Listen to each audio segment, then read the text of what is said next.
And there's the soundboard, boys. We are in action. Well, can we have everyone. Can we have a yay? Can we have a yay? Yay! All right. So we're going to officially adjourn this or start this meeting of the Rogue Trader Podcast Network. We've got Danny from Mob Rules. We've got some folks from Dangli Boyz. You guys want to introduce yourselves? Sure. I'm Seth the Mad Dog. I usually host the Dangli Boyz, and the other person hanging out with us is I'll be the Dangly Bomb. I have nothing to comment. And then we have a couple of fine gentlemen from the NZ40kabal on the air. If you guys want to introduce yourselves as well. Yeah. Hey, I'm Mark from NZ40K, and I'm really impressed we finally got you to say the Z right. I'm super happy. And I'm Bartosz from the NZ40kabal, and unfortunately, Bottle, you got the name wrong. Did I? Oh, I did? Oh. No, Mark Bottle did. You got it right. So Danny got it right and I got it wrong. Don't remember what podcast I'm on, that's fair. Amazing. Yeah. I mean, good on Danny. He did his homework. He's trying. Mark's just like, fuck it. I'm 90% sure what Mark is drinking is wine. Is it? Ooh. Hey, it's after lunchtime here, so it could be. That's fair. That's fair play. I'm just saying. And I'm neither going to confirm nor deny. You could have a mimosa, and that would be way better. Do they have mimosas in New Zealand? Yeah. Okay. No, Shelby. They have no oranges, actually. The champagne they're fine with, but they have no idea what an orange is. We use kiwi fruit instead. Scurvy is a constant problem. I'm not going to lie. Kiwi mimosa sounds fucking amazing. That does, actually. We're not going to talk about 40K on this episode, right? We're just talking about mixed drinks across the world. Yeah. Absolutely. And welcome to the Rogue Trader Podcast Network Drink Review Show, where we talk about all manner of mixed drinks. Today we'll be exploring the mimosa as well as the Bellini. All right. And you thought you were getting 40K content. Yeah. Joke's on you. That's what you get for tuning into our show or shows. So today we're gonna talk about 9th edition. I think everybody's pretty excited about that. I think, have we all gotten a chance to play 9th edition yet? Indeed. Yep. Yes. Awesome. Perfect. I have had an awesome time with 9th edition. But let's talk about let's see here. Well, do you want to do introductions? We can talk about no, let's just get started. Yeah, we'll delete that one. Get rid of that one. Let's talk about the GT packet that got leaked the other day. We can talk about that. How do you all feel about the GT packet? Why don't we start with Andrew? How does that sound? Who? You. Oh, me. Oh, me. Henry Cavill. Sorry. Yeah, Henry Cavill. Yeah. Kratos, please answer the question. I will, boy. Boy.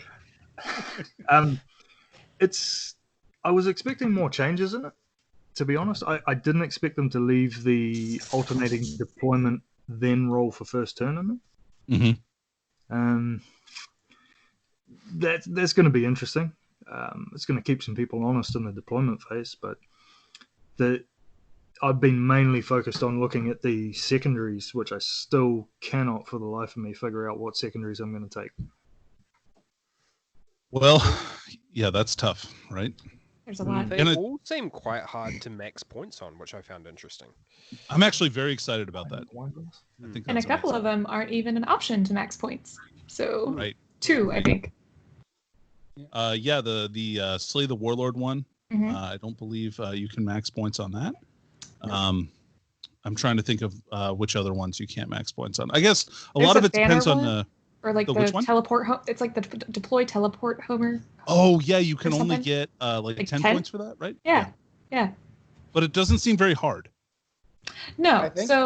Yeah, I think that's the trade-off. Like going for the ones that you can max score on, just like an ITC. Like some of those are just going to be like, I mean, technically I can max this, but I have to be in all 4 quarters every turn from round 1 to round 5. Mm-hmm. You know, like that's pretty tough actually to do when you think about it towards the end when you're getting thin on units.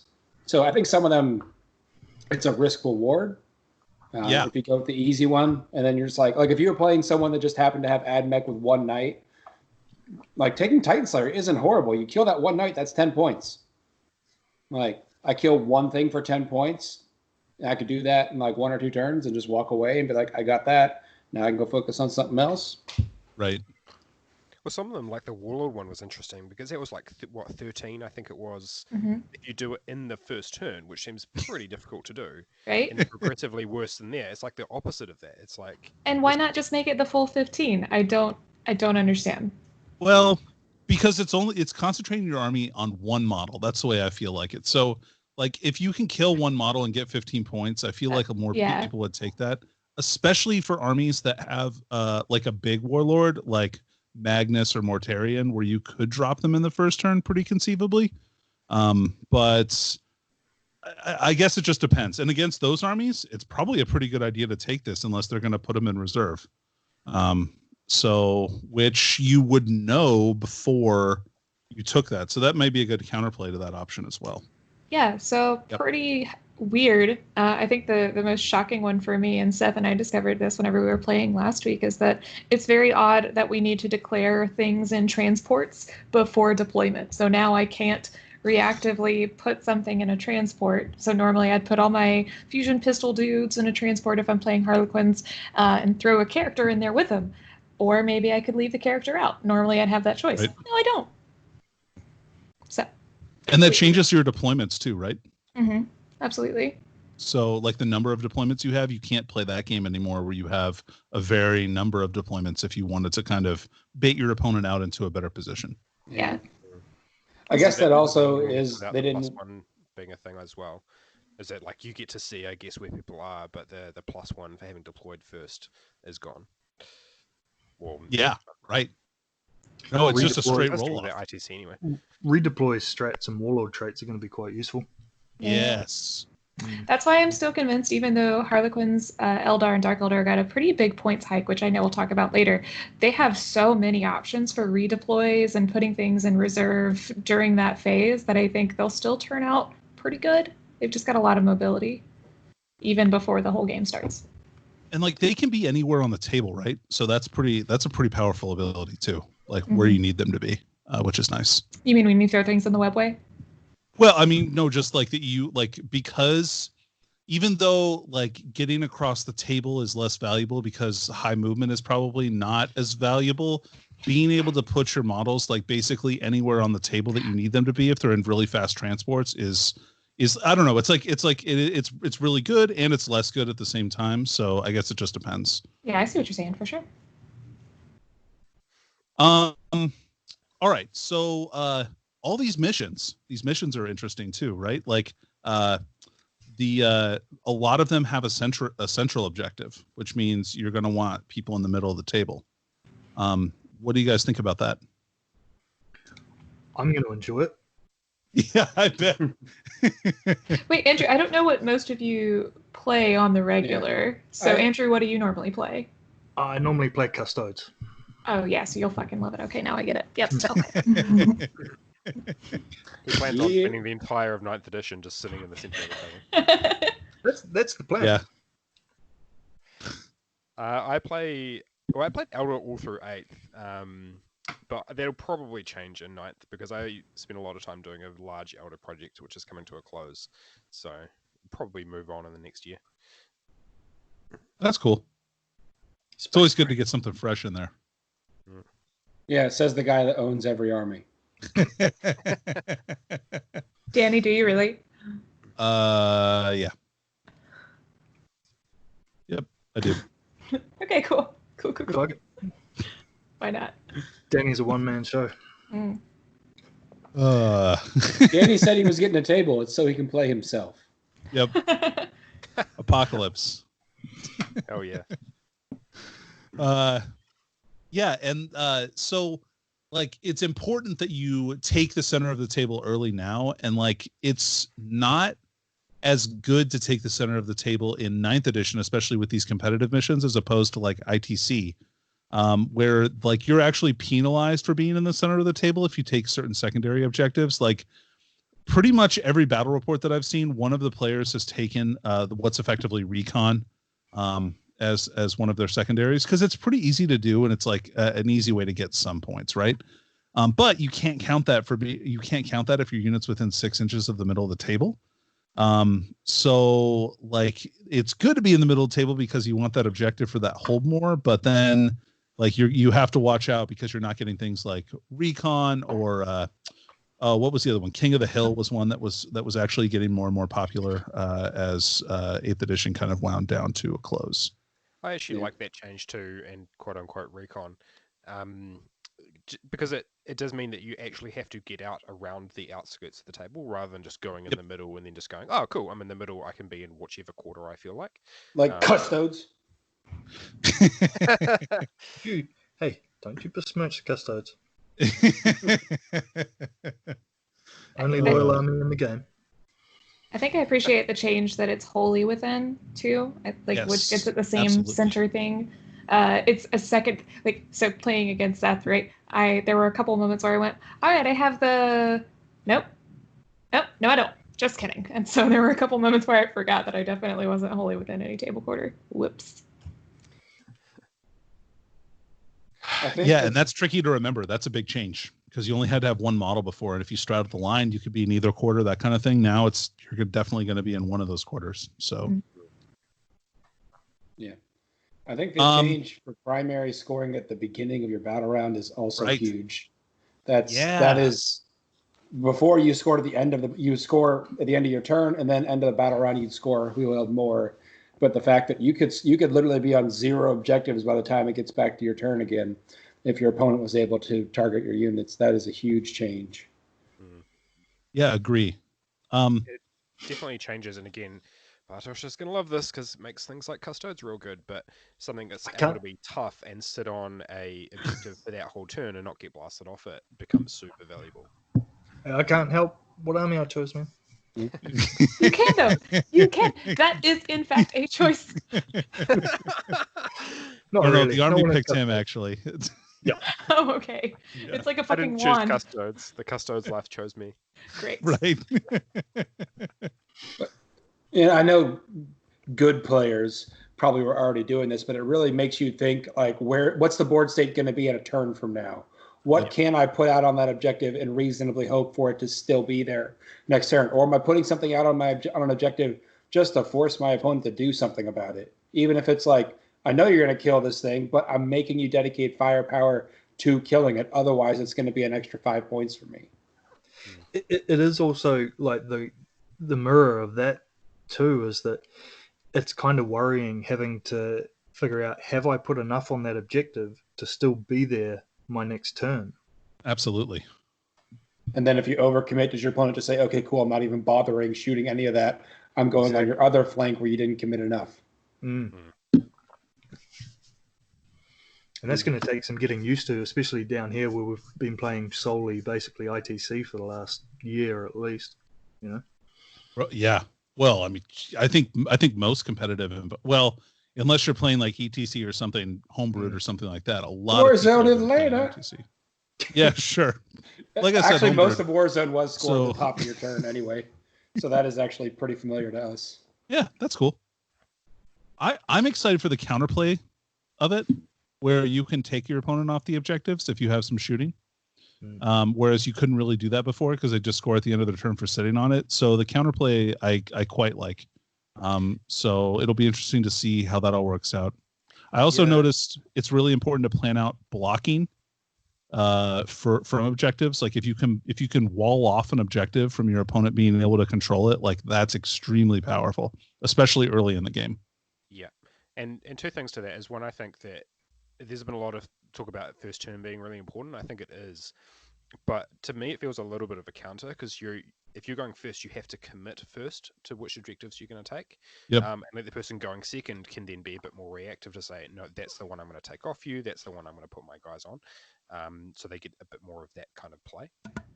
And I think screening is going to be massively important. So there's a board control type screening. You're talking about blocking people from objectives is going to be huge. But even just the changes to things like fallback was the biggest change I personally felt. And again, being an elder player, that to me huge. was the biggest change. It was a big disadvantage for Eldar too, right, Mark? Like huge. that was one of the hardest hits they received. Them and Tau, like both. Yeah. And like not being able to do psychic powers, and as well, a lot of the elder tanks, like Fire Prisms, Night Spinners was what I was using, because I'm like, I'm gonna give the blast a try, and they just get tagged by something and have to shoot their way out of it with their underslung cannons, because they can't fall back and shoot anymore. The blast can't shoot in combat, so suddenly it's like, oh, hang on a minute, and like leaving Farseers stuck in combat with small things that got through the lines. Because I'm like, well, if I walk out, I don't have Doom, so I have to stay there and try and stab one Sister of Battle to death with my Witchblades. So, yeah, that was pretty huge. Huge. Yeah, I agree. Can you cast while engaged in combat still? Yeah, so you can stay in combat and cast, but if you fall back, you can't. Yep. Wait, really? Yeah. Yep. I'm so good at this game. Shall we? Bro.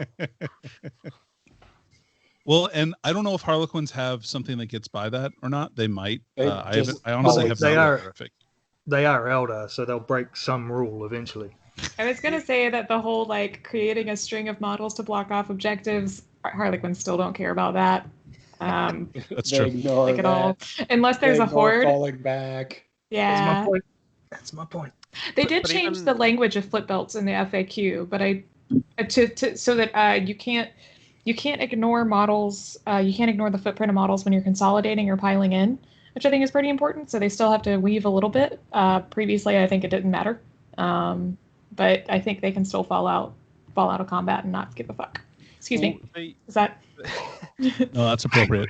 I didn't check the Harlequin one, but what's the strat called? The elder one. I can't remember what it's called, but you can Oh, fall bullshit. back from that one. Mm. You could fall back and shoot and charge because of the way it was written, but it's written under 8th. So fall back and cast a power is not in that list of things Right. that you can do, unless that gets updated later. So, and I don't know if Harlequins are the same, because they'll be in this some sort of boat where most of their I can fall back and do anything rules didn't matter for psychic powers because you could do it anyway. Well, that's a great question. I don't And I know. didn't check the FAQ for Harlequins for that, so I don't know. I was actually wondering about fire and fade. So can you if you have a pistol, can you shoot into combat and then fire and fade out of combat? I don't know if that's a thing. That'd be crazy. Oh my god, I don't know. Possibly, but then shooting happens after psychic powers. Oh, that's right. That's fair. Yeah. Okay. So never mind. Danny was just like, I found Jake. Hold on. I was was about so to be so close. excited. Let me drink this up. Well, let me throw another question out there. We've changed a bunch with how the primaries are scored. We've changed mission deployments. One of the things that for ITC that wasn't really common was fixed deployments. Yeah. So all of these missions have a fixed deployment type. So no more. I played Search and Destroy for 5 missions in a row at Warzone or Atlanta Open. Oh God, really? Yes.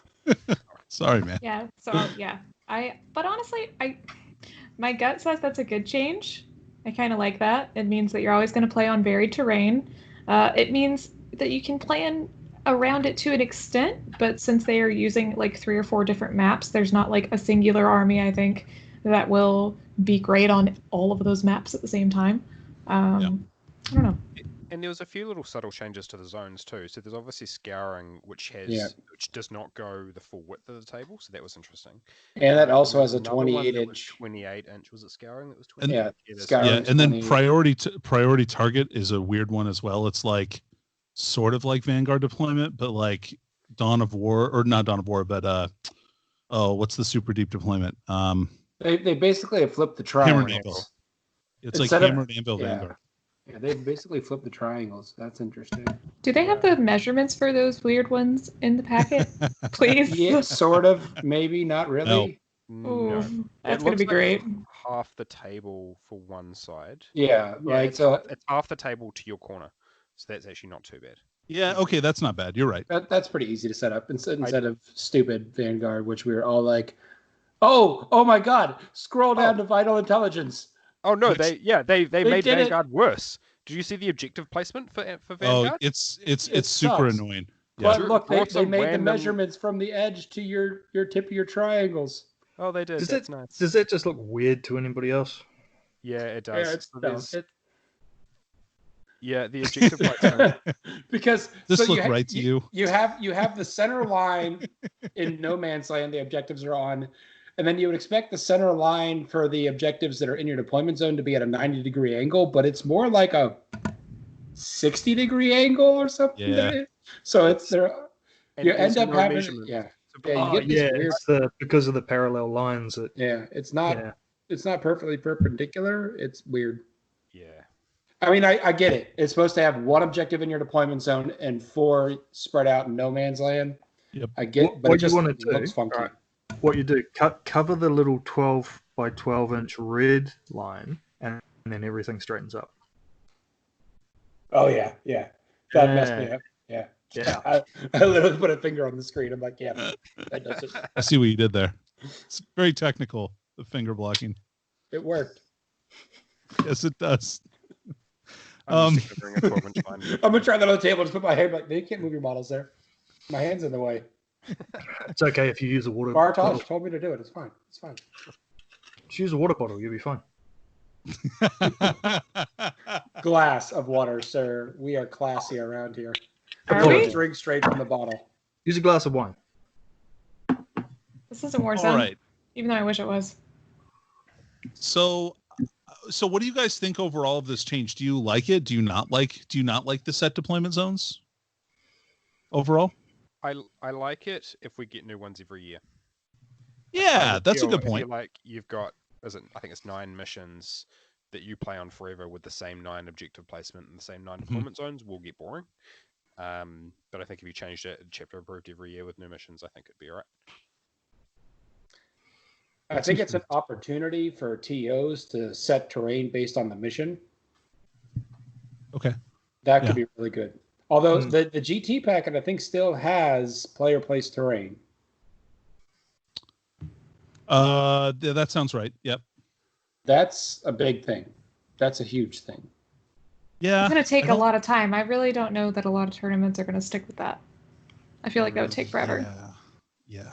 I don't disagree with that. I think that's definitely correct. Yeah, I mean, if that's the way it goes, where tournaments throw that out, then I think fixed deployment zones with missions is a good opportunity for them to define terrain setup like they did on the LVO with a bunch of their tables.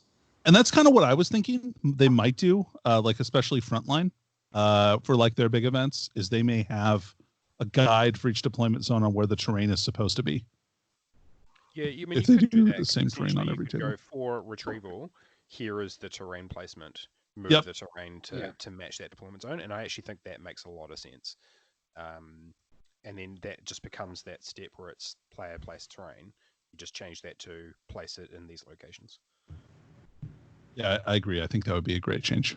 I think that dovetails right in with TOs defining what keywords go on terrain. Yeah. So we used to do this at the start of tournaments, not in this edition, but in other editions, where we would take a walking tour of the tables before the tournament started, especially for like an RTT. And the organizer would say, okay, on this table, these terrain pieces are this. And so everybody would understand, and there wouldn't be any arguments later on during the tournament, which was nice. So I think we may go back to that kind of style. Why do you go to tournaments if there's not arguments? I'm confused. It is one of the best parts. Should be going to tournaments to create arguments. Oh, well, I can do that myself. That's a flex right there. Isn't that an extra secondary they added? Yeah. Each argument you create, get 5 extra points. I know some players that would do that. Oh, Did yeah. you guys catch that little bit in the selecting your secondaries where it mentioned selecting secondaries from your codex? Yeah, I Yeah. did see that. Yeah. Oh, yeah. They talked about this in the preview. Every codex that comes out is going to have race-specific objectives, I like secondaries. I think that's awesome. that. Like, Set space. I don't know, because I'm sitting there like that'd be cool. And then I'm like, but like some of them, like if you look at Maelstrom, because everyone had their own Maelstrom objectives Sure. in there. There Yep. were some armies that had like almost impossible Maelstrom ones. Sure. There was some like they were like orcs shoot a thing, get points, and I'm just like, okay, like, cool. You know, like they were some. I guess my face was more like, what if they make one for Eldar where it's like manifest 3 psychic powers in a turn. You've seen that whole first Yeah, and page then Mark's like, right? I know what my secondary is. Yeah, Isn't the every single Eldar game. isn't the Eldar secondaries just that first whole page of psychic secondaries? Yeah, but unfortunately, you What can the only fuck? take one. You can only No. take one. I do like that they broke. There's a bunch of categories of secondaries. Yeah. That is nice. And going back to the Codex ones, they're presumably just going to be, here is your Codex, like Codex Orcs secondaries. Here are 4 of them. Pick one from this category. So I think it's not as damaging as like the Maelstrom, where you've got like, do this impossible thing is built into your deck, and if it comes up, you can't do it and you're stuffed. This is, you can choose to take that as a secondary. So you're not. Yeah, it just gives you You've got a rough one. Right, and it just gives you another option, right? Like, as opposed to it's not. I'd be really surprised if they had a bunch of different categories for secondaries instead of like one racial secondary category that you can pick one of them off of, or faction specific one. I think that would be great. Yeah, I do like that their secondaries are unique to the missions as well. Yeah, that's great too. Yeah, that was quite cool. Yeah, it was a Vital Ground. That was the one that we played, Shelby. Or no, it wasn't. There's one of them. The last bat rep we did, I took one of the mission secondaries, and it was like if you hold the center. Mm-hmm. You got whatever battle round it was. If you held the center objective at the end of your turn, you got that many points. It was an Eternal War one. But it was nice to have one that was like, okay, I don't feel like I can do much with the secondaries against that army, but here's one that is a bit more tailored to this mission. So I know we'll get into this a little later when we talk about what armies we think are going to be pretty good. I'm trying to figure out how I feel about essentially hold more being half the points you can get in a game. That feels like a huge change, and I don't know if I should be scared of just like a bunch of horde armies being a thing, or if that's a healthy change or what. What do you guys think? So personally, I am extremely excited about this. I think removing kill more is really good for the game in general because you're already rewarded for doing those things anyway. Like because you're removing your opponent's ability to deal with either your units or taking people off objectives.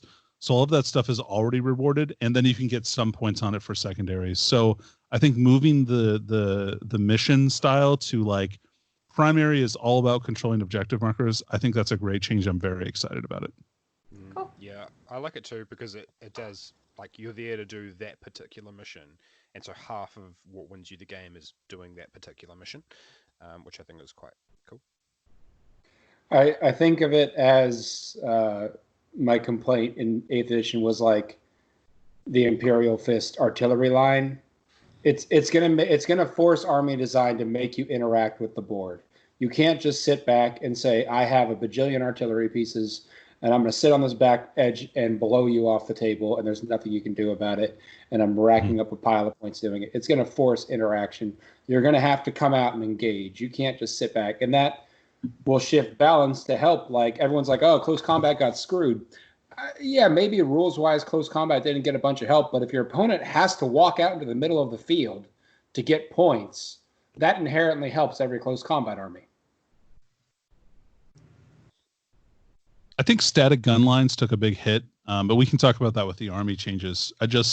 Like you mentioned, Seth, I think it's really important for you. Like, I think mobile gun lines are pretty good, but static ones are going to have a really hard time scoring primary points, I think. Or a meaningful amount of primary points. And with the difficulty of secondaries, it really adds up that you need to play the primary. Yeah. Awesome, which is awesome. I love it. And I don't mind the Hordes getting a bit of a bump in that regard because it feels like they've had a lot of negative hits. Yeah. That like the changes to morale, the changes to blast weapons, like you position your horde wrong, you lose the whole thing. Well, I think morale is a boost to them, don't you? The new morale rules? No, I think it's the positioning. So if you have, say, 30 boys, yeah, if your morale test, you're better off. But if you have them they're in a line, or you position for coherency. The coherency rules are an absolute nerf to horde units. You're 100% correct. I agree with that. Sorry. So, yeah. Or Deep State 40K is trying to sell us their movement trays because they're already in a zigzag pattern. Oh my God. You've solved it. Oh, mind blown. That's right. A private company, no, not private company, they're a public company, but a company is trying to sell us product. Damn it. Dare they? Damn capitalists. I mean, they did give us the rules for free. Some of them. Sort of. Under duress? I don't know. Oh, wait. No, hold on. I did get the rules for Yeah. free. Shut up. They didn't give me the GT packet, at least. That's true. And this is the point where Danny's like, Oh, like, this GT packet, you mean? yeah. I just have this. Fuck off, Danny. Put that away. We'll get ours next week, Shelby. Just It'll be because you're okay. like a legitimate podcast No, we're organization not. or whatever. Legitimate. There you go. And he hasn't even put in a good word for the rest of us yet. Is this not the good word? I'd be a little scared if GW was like, so we want to talk to the Dangli Boyz. I'd be like, did you dial the wrong number? Are you sure? If I saw an email pop up in our inbox, I would be 90% sure it was a cease and desist, not a like, hey guys, we got some shit for you. Bjorn is too hot for TV. He's not going to be allowed on to talk about our products anymore. Yeah. I was just like, that would be what I would expect. Like, oh yeah, it's a good run. Yeah. We're now a competitive Malifaux podcast. That'd probably be pretty good too. Alrighty, so back on track because Yeah. I've got the list in front of me. Specialist attachments. Oh, I'm gonna have a. Why Slight you gotta view cut about this me? one. I'm gonna have a slight view about this one because I just started using Windrider Host, so I was really disappointed because that was going to be a real good one for like, oh look, my psychic powered guys can just move out in the opponent's combat phase. I'll and cast powers. just say on behalf of all non-Eldar players. I didn't really care for that. But apart from that small complaint, what do you guys think? Cries and shock attack gun. yeah. I'm not gonna lie. I don't particularly like. I don't know enough about the rest of the armies to know what exactly that removes. So if you guys want to talk briefly about what exactly got cut real deep, The big ones I would say are Indominus veterans from Space Marines, so they can't do Gray Shields and get a couple of different chapter tactics one turn. The orc mech gun, or is it Stomp-em-Up? No, it's not Stomp-em-Up. It's Dreadwog. Dreadwog. Yeah. And then Cult of Speed was good for the buggy stuff. Yep. oh, Cult of that's Speed what was you were decent. doing, Seth. I'm sorry. That's how I got my Death Killer War Trek to be like, I'm going 38 inches this turn. Peace. Oh. Sorry. Man. The Windrider Imperial Host Guard. was a big one for Eldar Seer Council. That was pretty huge. The Imperial Guard got a bunch taken off. The Infantry Company was sucky, and the Tank Company is probably pretty big. No more Hammer of Sunderance is going to be tough for them to deal with, I think. And the Artillery Company. I hadn't actually seen recently. yeah. But it was massive for a while. Yeah, it was. It's still good. I mean, you can't do the Thunderfire Cannon. Guard doesn't get a Thunderfire Cannon effect anymore, which is a big deal. So being 100% honest, as much as I love my Relic Shock Attack gun, specialist attachments are clearly a design philosophy that GW went away from over a year ago. They just put out how many Psychic Awakening books? 9 of them? Not a single one of those books had a specialist attachment. They clearly decided as a design philosophy, we don't like this idea anymore. We're putting it away. And So I get why they did it. You may see those strats and relics, etc., come in the new Codex format too, because they talked about you getting the best of your Psychic Awakening and Vigilus and that. So you might just get a, like Windrider Host, use this on your Seer Council or Windriders, they can move after fighting a combat. Yeah. Like that Or becomes a strategy. Or it's like an upgrade. You can still get the keyword to use the strat. You just got to pay it before it's not a detachment. I'm paying for that unit to get that keyword. Yeah, or So the I shock can attack gun just becomes the relic shock attack gun that you buy just like any other relic. I was trying to But no 2 shoot again strats. That just feels bad. firing my Ludus twice and my Relic Sag twice felt good. Granted, I probably spent like 4 to 6 CP, 7 if I had to reroll the Ludus in a turn in the shooting phase. So it was not a sustainable output, but for a minute. Especially not when you get 12, just, get to CP. Yeah. So that was a change that Shelby and I noticed when we were playing. So like on paper, to me, 12 sounded like, man, I'm used to starting the game with 18 and 12 is going to suck. I felt like I was drowning in CP by the end of our game. I was like, oh, fuck it. Use every strat. Go. Just go. Like, I don't care. Yeah, so playing Tau, I had like, and I'd never played the army before, but Seth was like, these are the ones you're going to use basically every turn. And I was like, okay. And still had like 8 by the end of the game just because of that recurring 1. And I don't know, maybe that was partially because like I don't know what strats are situational or whatever, but still felt real good. Yeah, I burnt through mine in 2 turns and then survived off my 1 for Sea Council for the entire game. So that was about like normal. And I'm pretty sure every army basically still has some sort of like, if you have a warlord trait that on a 5-up, you get a CP or whatever. Everybody has access to that, I'm pretty sure, right? Or some kind of variation of it, mostly, I would say. Something like that. I think Harlequins is the weirdest one. Speaking of, let me ask you guys a question. So the player Twilight Warlord trait that allows you to roll for getting CP back, right? Yeah. It's whatever you roll, the equivalent of that roll is how much CP you got back. So let's say you're playing against somebody that uses Agents of Vect. And you're like, all right, I'm going to roll to see if I get the CP from you using it. If you roll a 3 and it matches, supposedly you get 3 CP. Is that 4 now, gravy? Yeah. Is Agents of Vect 4? It's 4 now, yeah. Holy crap. Yep. But yeah, that is exactly how that works. Okay. That seems... It's awesome. So, it's some of the best CP regen in the game. Like, if you spike it. Like, I've spiked it on the fight again strat before with Harlequins, and it feels real good, let me tell you. I assumed You're that like, was yes, unintentional come here, somehow. CP, yes. I think it was one of the ones that was factors like this one here, you get more than 1. Yep. Yeah. Like they called that out as like, this one breaks our rule of only 1. And they may fact it again to change it because the other one that was real similar to that was Trajan Valoris's ability that he has for to like you basically got to refund an entire stratagem. But now they fact it so that it just costs 0. I think that's a really healthy change. Wasn't it you got D3? We got 3 or something like that? Bartosz just ducked out for a second, so he would know the answer. I think it was whatever you spent. He went to go get Trajan, and he's going to bring Trajan back and have him talk to us. That'd be great. No, we'd have to move on from Custodes before he gets back. Yeah. Let's stop talking about Custodes as soon as possible. So, anything else with the GT packet? Okay. The new deployment one that's like half the board and then to the far corner that's like hammer and anvil. Yeah. I'm really excited about that deployment zone. I really want to play some games on that and see how it feels. But otherwise, I have no other comments about the missions. They seem really fun. Which mission is that? I wasn't going to comment on the missions, but I did want to point out that reserves are only turn 2 and 3, just like they always were. Yeah. Oh, really? I did not catch that. It was always a match play 1, and it wasn't in the main rulebook, and everyone was losing their minds. But yeah, no, it's in there that you can only be turn 2 and 3, just like it always has been for competitive. So what if a plane flies off on turn 3? Just going to ask that same question. I don't remember what. I think the argument is that it's not. You didn't place it in reserves at the beginning of the game, and when it flies off, it's not necessarily going back into reserves. It's doing its own weird little plane thing. I don't know if that's accurate at all.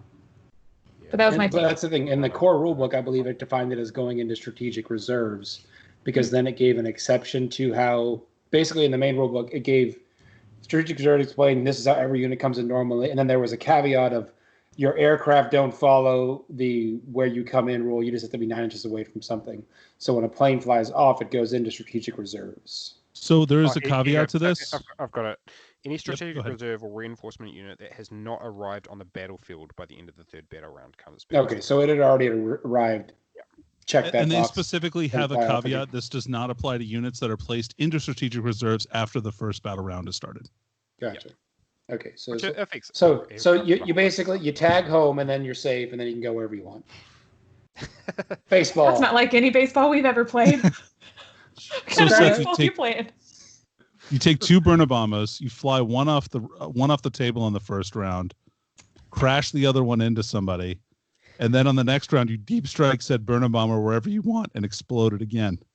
Well, its Does that explosion work? radius is 6 inches, and the deep strike radius is 9. Oh, right. Okay. But you could Got me. deep strike it in the back corner of your deployment zone, like basically as out of range as you can get it, and then next turn be like, and then it blows up turn 3. That's true. Yeah. Still good. Yeah. I mean, if you really wanted to do that trick, you could just put it in teleporter strike or strategic reserves pre-game and just say this starts off the field. Oh, I never thought about teleporting a plane before. Oh, you want to see something crazy? It's weird. I was watching Biff Pod today, and Chuck put 14 mech guns in strategic reserve. Yeah, I saw that. That was smart. I thought that was a good I was move. just like my mind was blown for like a minute. I was like, I mean, I guess you could do that, but I just hadn't thought of like, here's 14 mech guns. They'll come on turn 2 and shoot you. Good luck hiding from them, right? Yeah. Yeah. Mark's like, what? Yeah. Yeah, that was yeah. It's like, how do you hide from stuff like I guess that's the thing with the missions that I really feel like I haven't really messed around with. Like we've played Shelby a few times, and she has figured out that the Megatracks are good and she should kill them. And then turn 1, the Megatracks die, and I'm like, I really should just put those in reserves. And I haven't been doing that. I think that's going to be a big deal. It's hard for you to decide, though, because if you don't know if you're going first or not, like you want those on the board if you're going first so you can shoot or potentially charge something on the first turn. And so it's a risk. It sucks. Well, it's good because it adds the extra choices, right? You know, that's another choice that you have to make is, do I put those in reserve so they don't get shot first one if I don't go first, or do I take the risk that I can get use out of them? Or is there terrain on the table that I can hide them behind, or whatever? Yeah, I mean the new terrain's definitely going to help. True. Set space. It depends on how much crap you have. I am like when the games we have played running orcs, I am still running out of deployment zone, and I'm just like I have 1 or 2 good terrain pieces, and then the rest is out in the open. So you've got to be able to pick. These are the key things that maybe if I can't hide them, I've got to reserve them. But again, that's also something you have to determine before you even start dropping units on the table.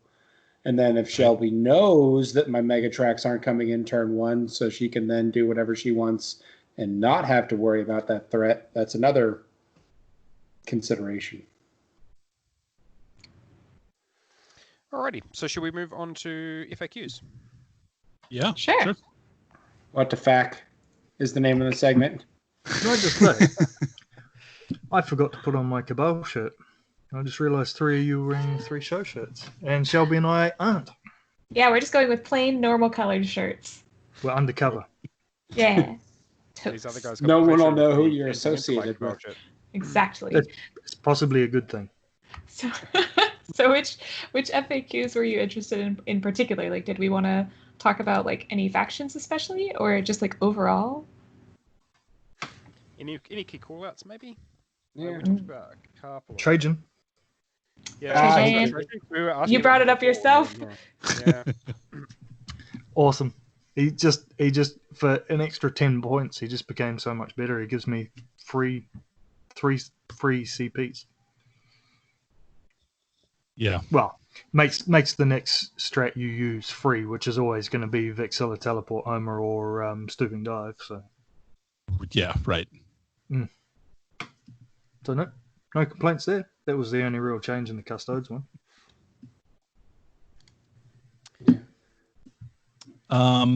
So since I play so many different armies, right? I didn't find a ton of these to be super surprising. It's mostly just language cleanup. I will say I was kind of disappointed in the way that they dealt with Power of the Machine Spirit, and like similar abilities like that. But at the same time, I understand. So I don't know. We'll see. It was interesting that just vanished. Yes. Gone. Because the other equivalent is the Crystal Targeting Matrix, which is now becomes you can advance and shoot as an assault. So much better. Which I was kind of expecting when I read that. I was kind of just assuming Power of the Machine Spirit would be something similar, and it wasn't. Weirdly though, the Forge World stuff that had Power of the Machine Spirit still hasn't until the new rules come out. I was surprised they FAQ'd Forge World at all. I thought that was really odd. Yeah. As well. They've been on record saying new Forge World rules are coming in some form since LVO. I kind of figured they were going to be like, we wouldn't see FAQs for them, and everyone would be like, "What's up?" And they're like, "Yeah, we didn't FAQ them because they went on sale today. You can go buy all your Forge World rules now." So I guess I was surprised, but I also, with the global situation, it might be that the print on that is getting delayed. So they're like, well, folks are going to have to use these for a bit, so let's make some stopgap rules. I mean, I assume that they've FAQ closer to the time than they do print books, because if they are doing print ones, I mean, maybe the rules team didn't have enough capacity back when they were writing these rules to get that in on launch day.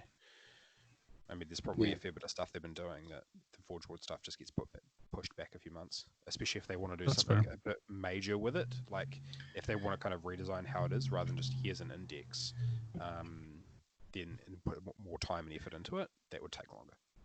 They didn't. I'm not sure. I don't know how much you guys can say, Danny, with your NDAs and stuff, but they didn't push the date for the release of 9th forward, did they? Because of all the leaks that were coming out? No.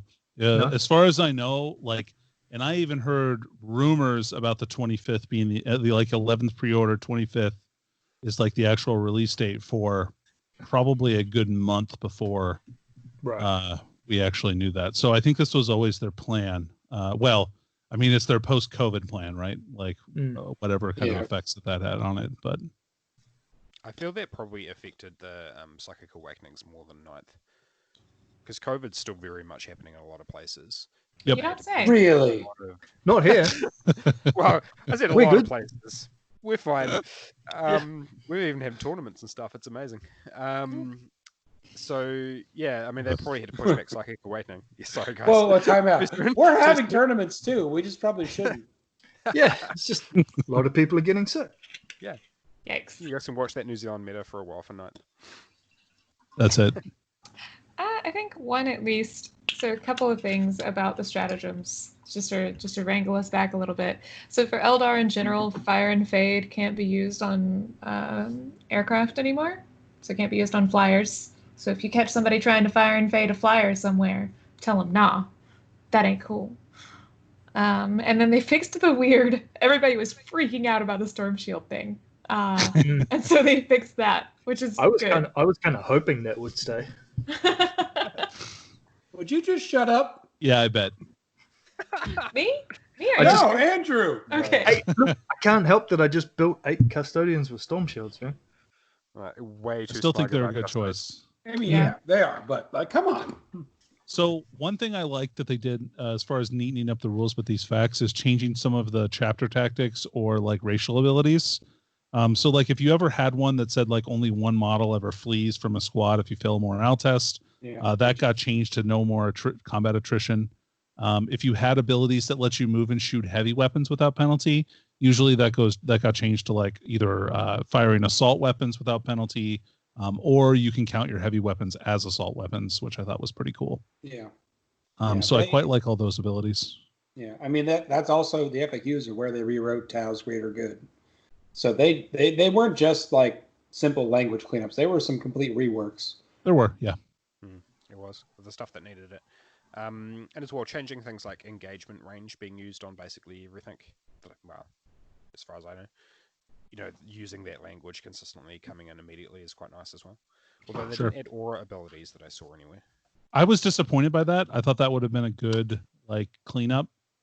But I guess we'll just have to wait and see. Maybe they'll define aura abilities in like a day one big rulebook FAQ or something like that. That kind of makes sense to me. Does anyone get the feeling that there's another FAQ we haven't seen yet that's going to come out in like a week or two? Yes. Like a giant one? In literally 1 week, I think. Yeah, like another like core rulebook maybe focus, but just like there are just a lot of other questions that we're all like, this still hasn't been answered. Danny's not guaranteeing that there will be, but he's guaranteeing that there will be. Oh, I have no idea. Yeah, I just think there will Or be. do you think it's actually just there'll be like Codex 2.0 batch release on the same day? Like, here is your Crusade Ruse, here is your... I know there's a bunch of codexes that are all being worked on at the same time, but then I don't think it's all of them. Is it? I mean, like right now, the thing I'm seeing is like none of the Psychic Awakening stuff has been FAQ'd. None of that has been FAQ'd to put it in language compatible with Ninth. Now, a lot of it was written with Ninth in mind, but there are still some things that have question marks next to them, and all of that is left out. They just FAQ'd the main faction books. Yeah, because there's a couple of those last two Psychic Awakenings in particular. They need to FAQ the Assassins and the Inquisition and how they fit into a Imperial army. Because at the moment, they benefit from detachment bonuses that don't specify specific models. Like Custodes, Assassins and Inquisitors get +1 to invols and all become OBSEC in a Custodes detachment. Yep. And how many Assassins have you went out and bought? I've only got 4. You've got all of them. You've got one of each. Seems about right. That's the Execution Force box. As you should. But that needs to be fixed because nobody's going to want to deal with a Calixis Assassin that can only be hit on 6s with a 3-up invol with OBSEC. That's true. I just ignore it. Nope, I sure don't. I'd be tired of that shit. That's a bunch of nope. But don't get me wrong, I will use it if they don't FAQ it. I'm not too proud. And I love gamers. That much. It'll be fine. Yeah. So I just think there's more FAQs coming beyond what we saw.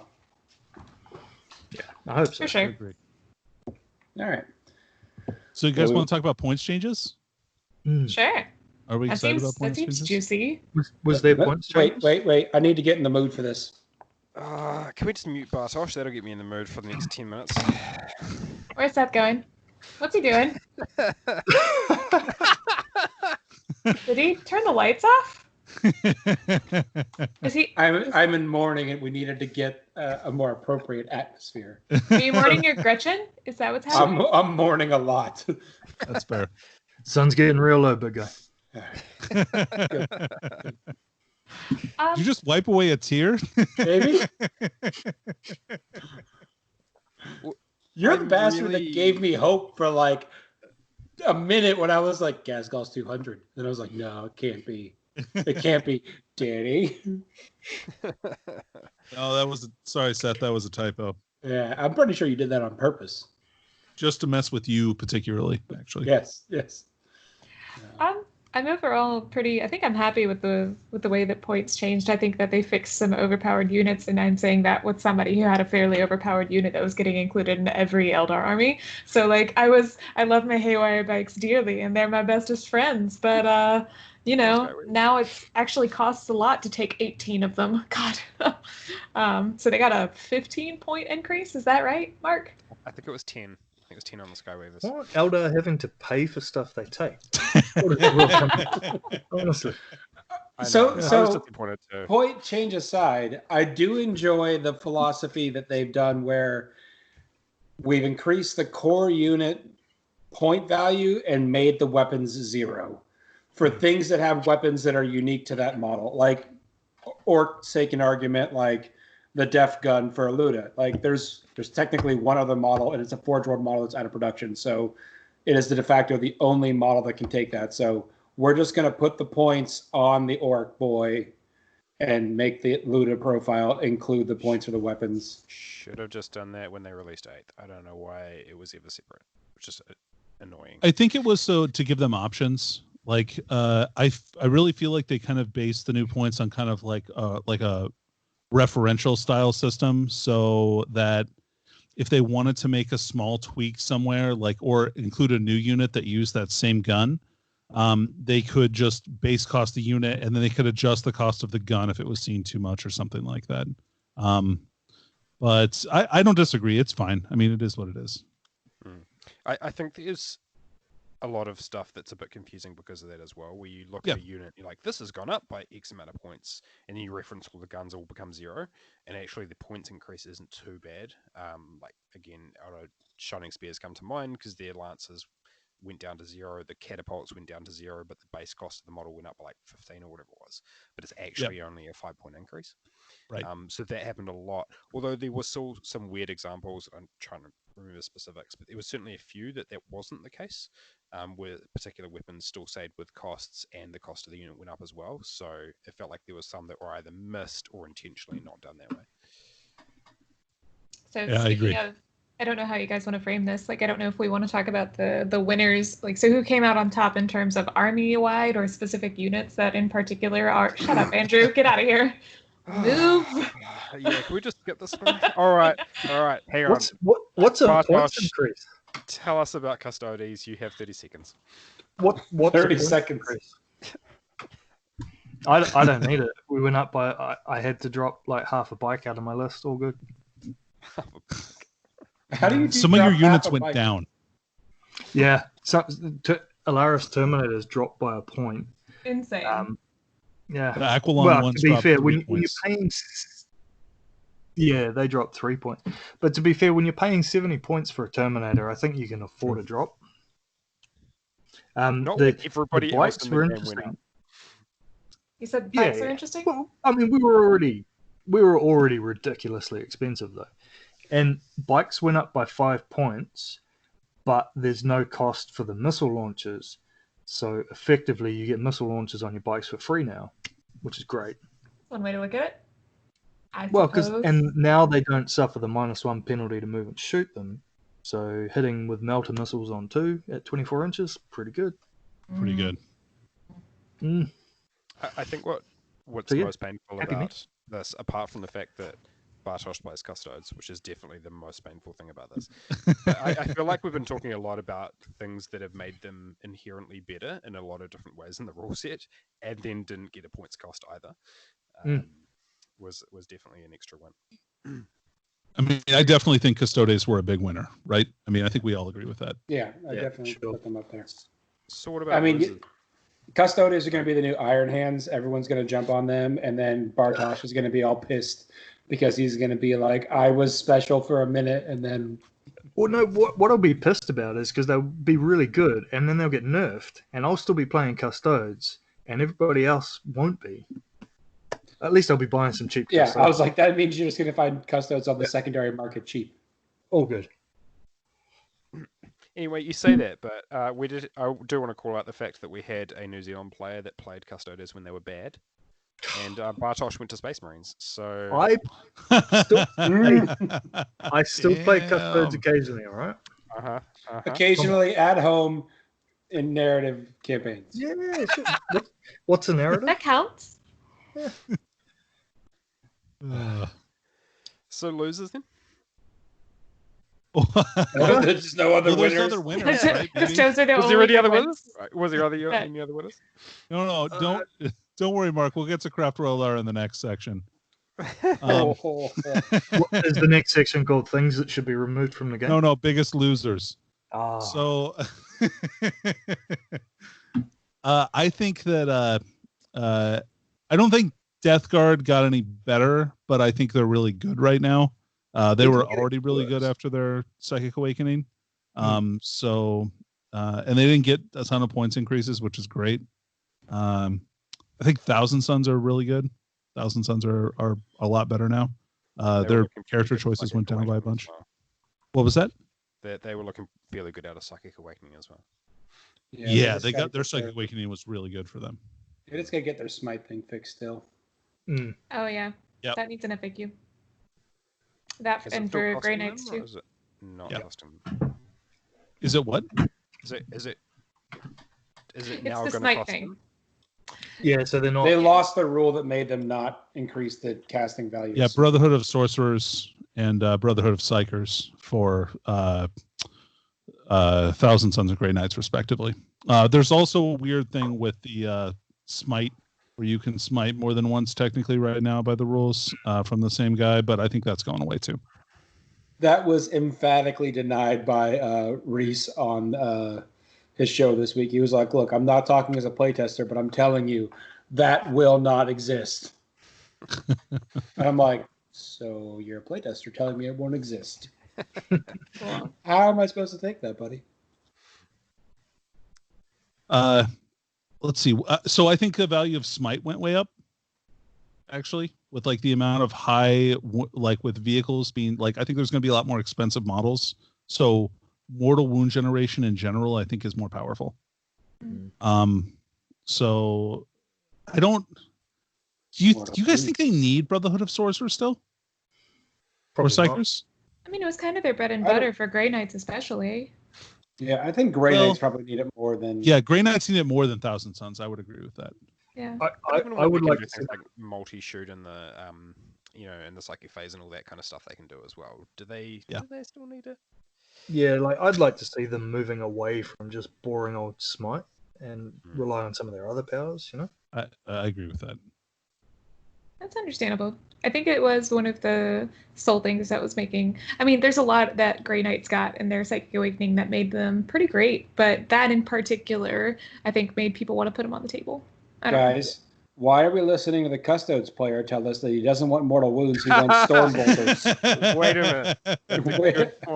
I'm just like, wait a minute. He just wants them to have to kill him with storm bolters. You're onto him. I'll give you that, Seth. That does sound suspicious. Are there any other big winners? There are people who I wanted to be winners, but they're not. There's winners in my heart. Actually, Harlequins didn't actually do too bad though. Like not particularly. Everything else wasn't very touched that much. Yeah, they were touched about as much as everybody else. I would even say less. I would say less. I think less. Really? Yeah. I mean, the troops only went up 3 points to model, so they. Right. So I mean, I think that's pretty reasonable. Yeah, I don't know. Like their transports didn't go up a ton. The Haywire bikes went up quite a bit, but that's to be expected. Danny, was that your dog? He just opened the door. He literally bulldozed his way in and just Can he come on the podcast? You'll hear him. I can try. You'll hear. Yeah. So I had a small child trying to interrupt before. Kids aren't as cool as dogs, mate. We've all got kids. It's a You have a bulldog. named a Fred. He's a good boy. He's like, microphone. He's making about as much sense as Danny does, yeah. Yeah. Danny, Fred, it's the same thing, really. Couldn't tell the difference. That made my day, Danny. Thank you. You're welcome. Anyway, any other winners? I don't think anybody that was super clearly like, fuck yeah. That's fair. I agree with that too. 100% What about losers? That's easy to tell. Mark, you want to talk about that? It wasn't all completely bad. No, you're right. I think Craftworld kind of sat in the middle, if I'm honest. And there are a few units I'm looking forward to pulling out, which didn't get hit as bad as others. And the characters got off fairly light. What sucks is things like Storm Guardians going up and can't be taken off by many units because now they very much just don't have any cheap options for troops. That's probably the hardest thing. And I think the changes to how detachment works, to me, probably hurts Elder more than the points does.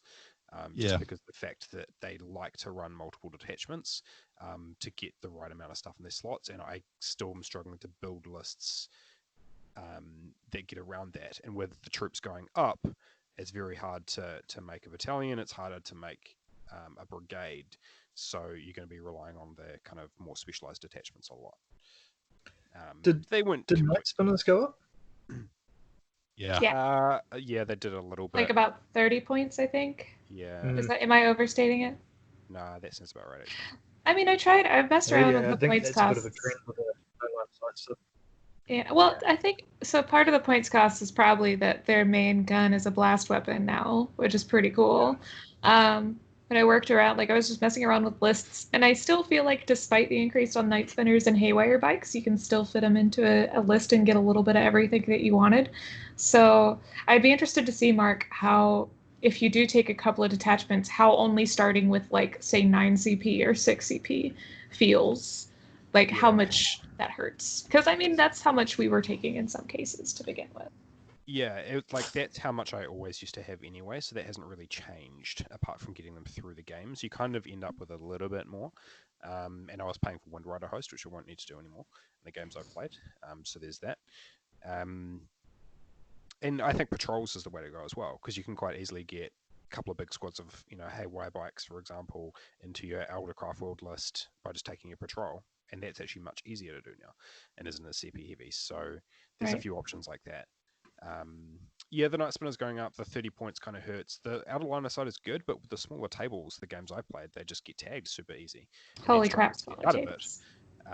Because they're a flying tank with blast. So instead of just being able to do what they like, they're now stuck there in combat and they can't shoot out of it very easily either. So that was kind of a turn on its head from where they used to be really good. You could sit them in the back of the table. You can now have stuff outflank and just charge into them and tag them. You can have small little units deep strike in and tag them, and they can't get away from that anymore. And I think you'll find that with a lot of vehicles with blast, especially flying blast vehicles, are a lot more vulnerable to being tagged in combat than they ever were before. That's a bummer. I was really looking forward to putting the 3 that I finally got together on the table. Ooh. Yeah, our compatriot Hayden Crotch also mentioned that the Seer Council didn't get touched. They went a little bit, 5 points, I think. Yeah, but I mean they're like 7 7 points. 7 points. Yep. The catapults are 0 though. Oh, okay. So then 5 points. Right. Yeah, so 5 points. So it's now like a 550 point unit to max it, which is still expensive. Yin Khan only went up 10. That's kind of interesting.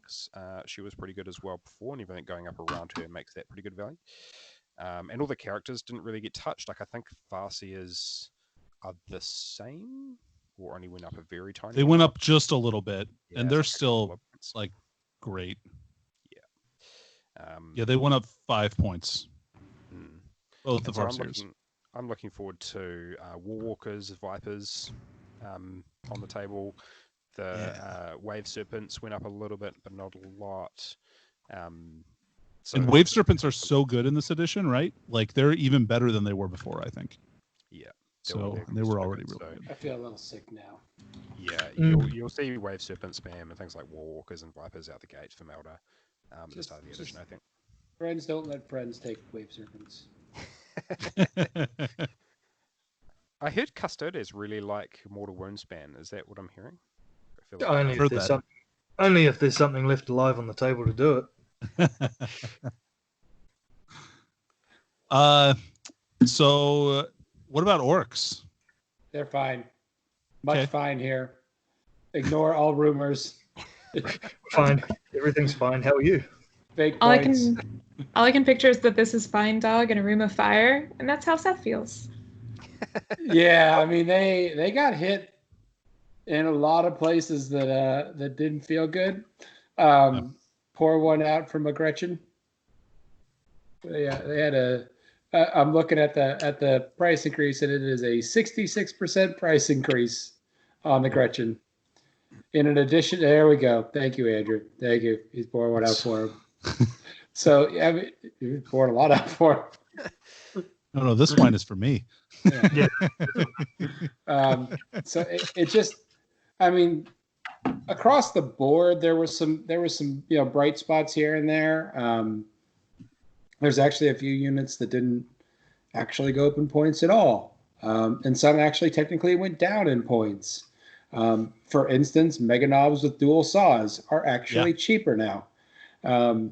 So they're 400 points for 10 instead of 430 points for 10. So, there you go. So there's a few things but a lot of the bread and butter units, KFFs, Boys, Ludas, Gretchen, like those all took significant price hikes. So I think it's it's And how is changed it- how the army's going to have to play. Sorry, I keep trying to interrupt when there was a gap. Yeah. How are they faring with the change to how you build your army as well? Because you just always used to see triple battalion orcs. You just gone to a single brigade now, or I've gone to a spearhead or an outrider. That's the one. one out? So one outrider. Wow. So Go on. yeah, I told you I went crazy. Okay. So the reason orcs took triple battalion was yes, CP, but also mixing and matching clans was really important for them. So for instance, like when I ran a boy horde, the boys are almost always evil sons because that extra movement really helped them get up the board and tag objectives and tag vehicles and stuff. But like the relic shock attack gun really needed to be death skulls because the rerolls really helped that. And then the Ludas wanted to be bad moons so they could reroll ones to hit and have a double fire strat. So that meant I had to probably have 3 battalions to get all of my units kind of running at optimum. There wasn't many times actually where you were running out of a certain slot in a battalion, with the exception being HQ. You tend to run out of HQ slots pretty quick with orcs. So I've been messing around with ideas of one, characters are just much squishier now, and like 2, what builds can I do that don't require 4 to 6 characters to make it run, because you're by definition taking 2 detachments at that point. So like I've been pushing hard for buggies to be a thing and trying to find a way to make that work, because they don't really require that much in the way of characters to actually be efficient. So you can take an outrider and you can, like, I think I may have actually have it in the spreadsheet in front of me. There we go. So literally an outrider for 1995 is a Def Killer War Trike, a Weird Boy, 3 custom booster blasts, 3 mega tracks, 3 shock jumps, 5 Def Coptas, a Burn Obama, a gun wagon, and 9 dual claw mega knobs. There's no troops in it, like, at all. I don't know if that's going to be good or not, because I was like, well, go away from the things that took silly price hikes that you've got to put a bunch of effort into protecting, and just go towards what is a efficient base unit and see how it works. I don't know how well that's going to hold the table, but it's a lot of vehicles thrown at your face. So it's just weird right now. It'll be really interesting to see where this stuff ends up, right? Like, God, orcs are in a tough spot. They've got to really reinvent the way that army plays, and I think that you're doing a good job of showcasing some of those changes, Seth, that you really need to make. I want to try some truck boys, and I think the buggies are definitely that's the way to go for me, for my money. So doing the math, a truck with 10 boys in it with a few minor upgrades is, as a unit, 160 points. Yep. So you can take a fair number of those. It's that they're not a ton of killing power in any one of those little units. So it's just more about board control at that point, which, as we were saying, is kind of how the missions want you to go anyway. It just feels weird. It Agreed. does, but I and we're going to kind of get into what's the meta going to look like, but I think that MSU and having lots of small units may actually come back, and having units that can quickly get to that objective and then be 2 units that you have to shift off that objective suddenly becomes quite powerful as well, because you can kill the truck with a unit, but you can't kill the truck and the boys with one lot of shooting. Yep. So being able to put 2 trucks on each objective that you need to capture guarantees that something will be there when your turn rolls around again. And for 160 points, that seems pretty good. So, like, that style of play, I feel probably start coming into its strength. And I think a lot of units are underrated for their deep strike ability that are really cheap. So Commandos, I think, are really good in orcs right now. Yes, I love Commandos. They're literally one more point than a boy. They have a free deep strike ability. They get an extra +1 to their save and cover, and they get +1 to wound when they're fighting something in cover. Yep. And they have an extra movement. Their movement 6 as the base boy is movement 5. Are they really? I didn't know that. Yeah. So you're paying 1 point more for all of those buffs. So again, it's breaking the concept of my cheap infantry that score objectives have to come from my troop slot. It's like, no, look at your elite slots, actually. Shit, I didn't even know boys moved 5.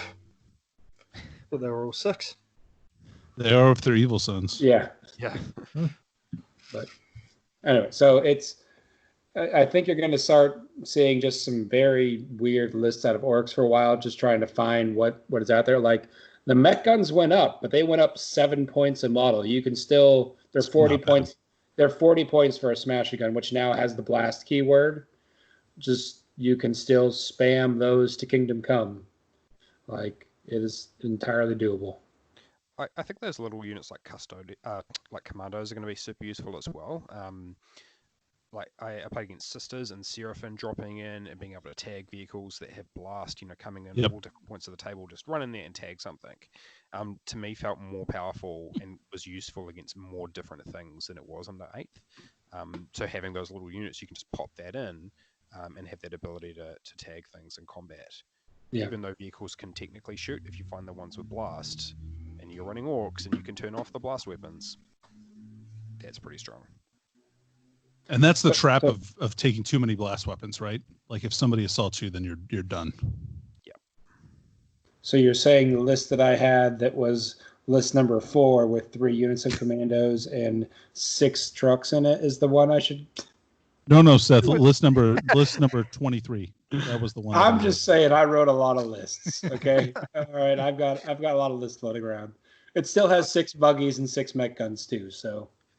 I was too lazy to update points in a spreadsheet, so I'm waiting for the Apple Battle Scribe to update.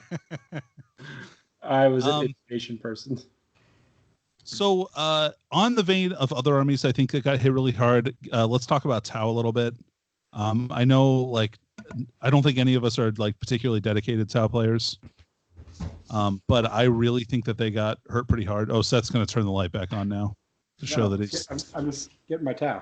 Oh, okay.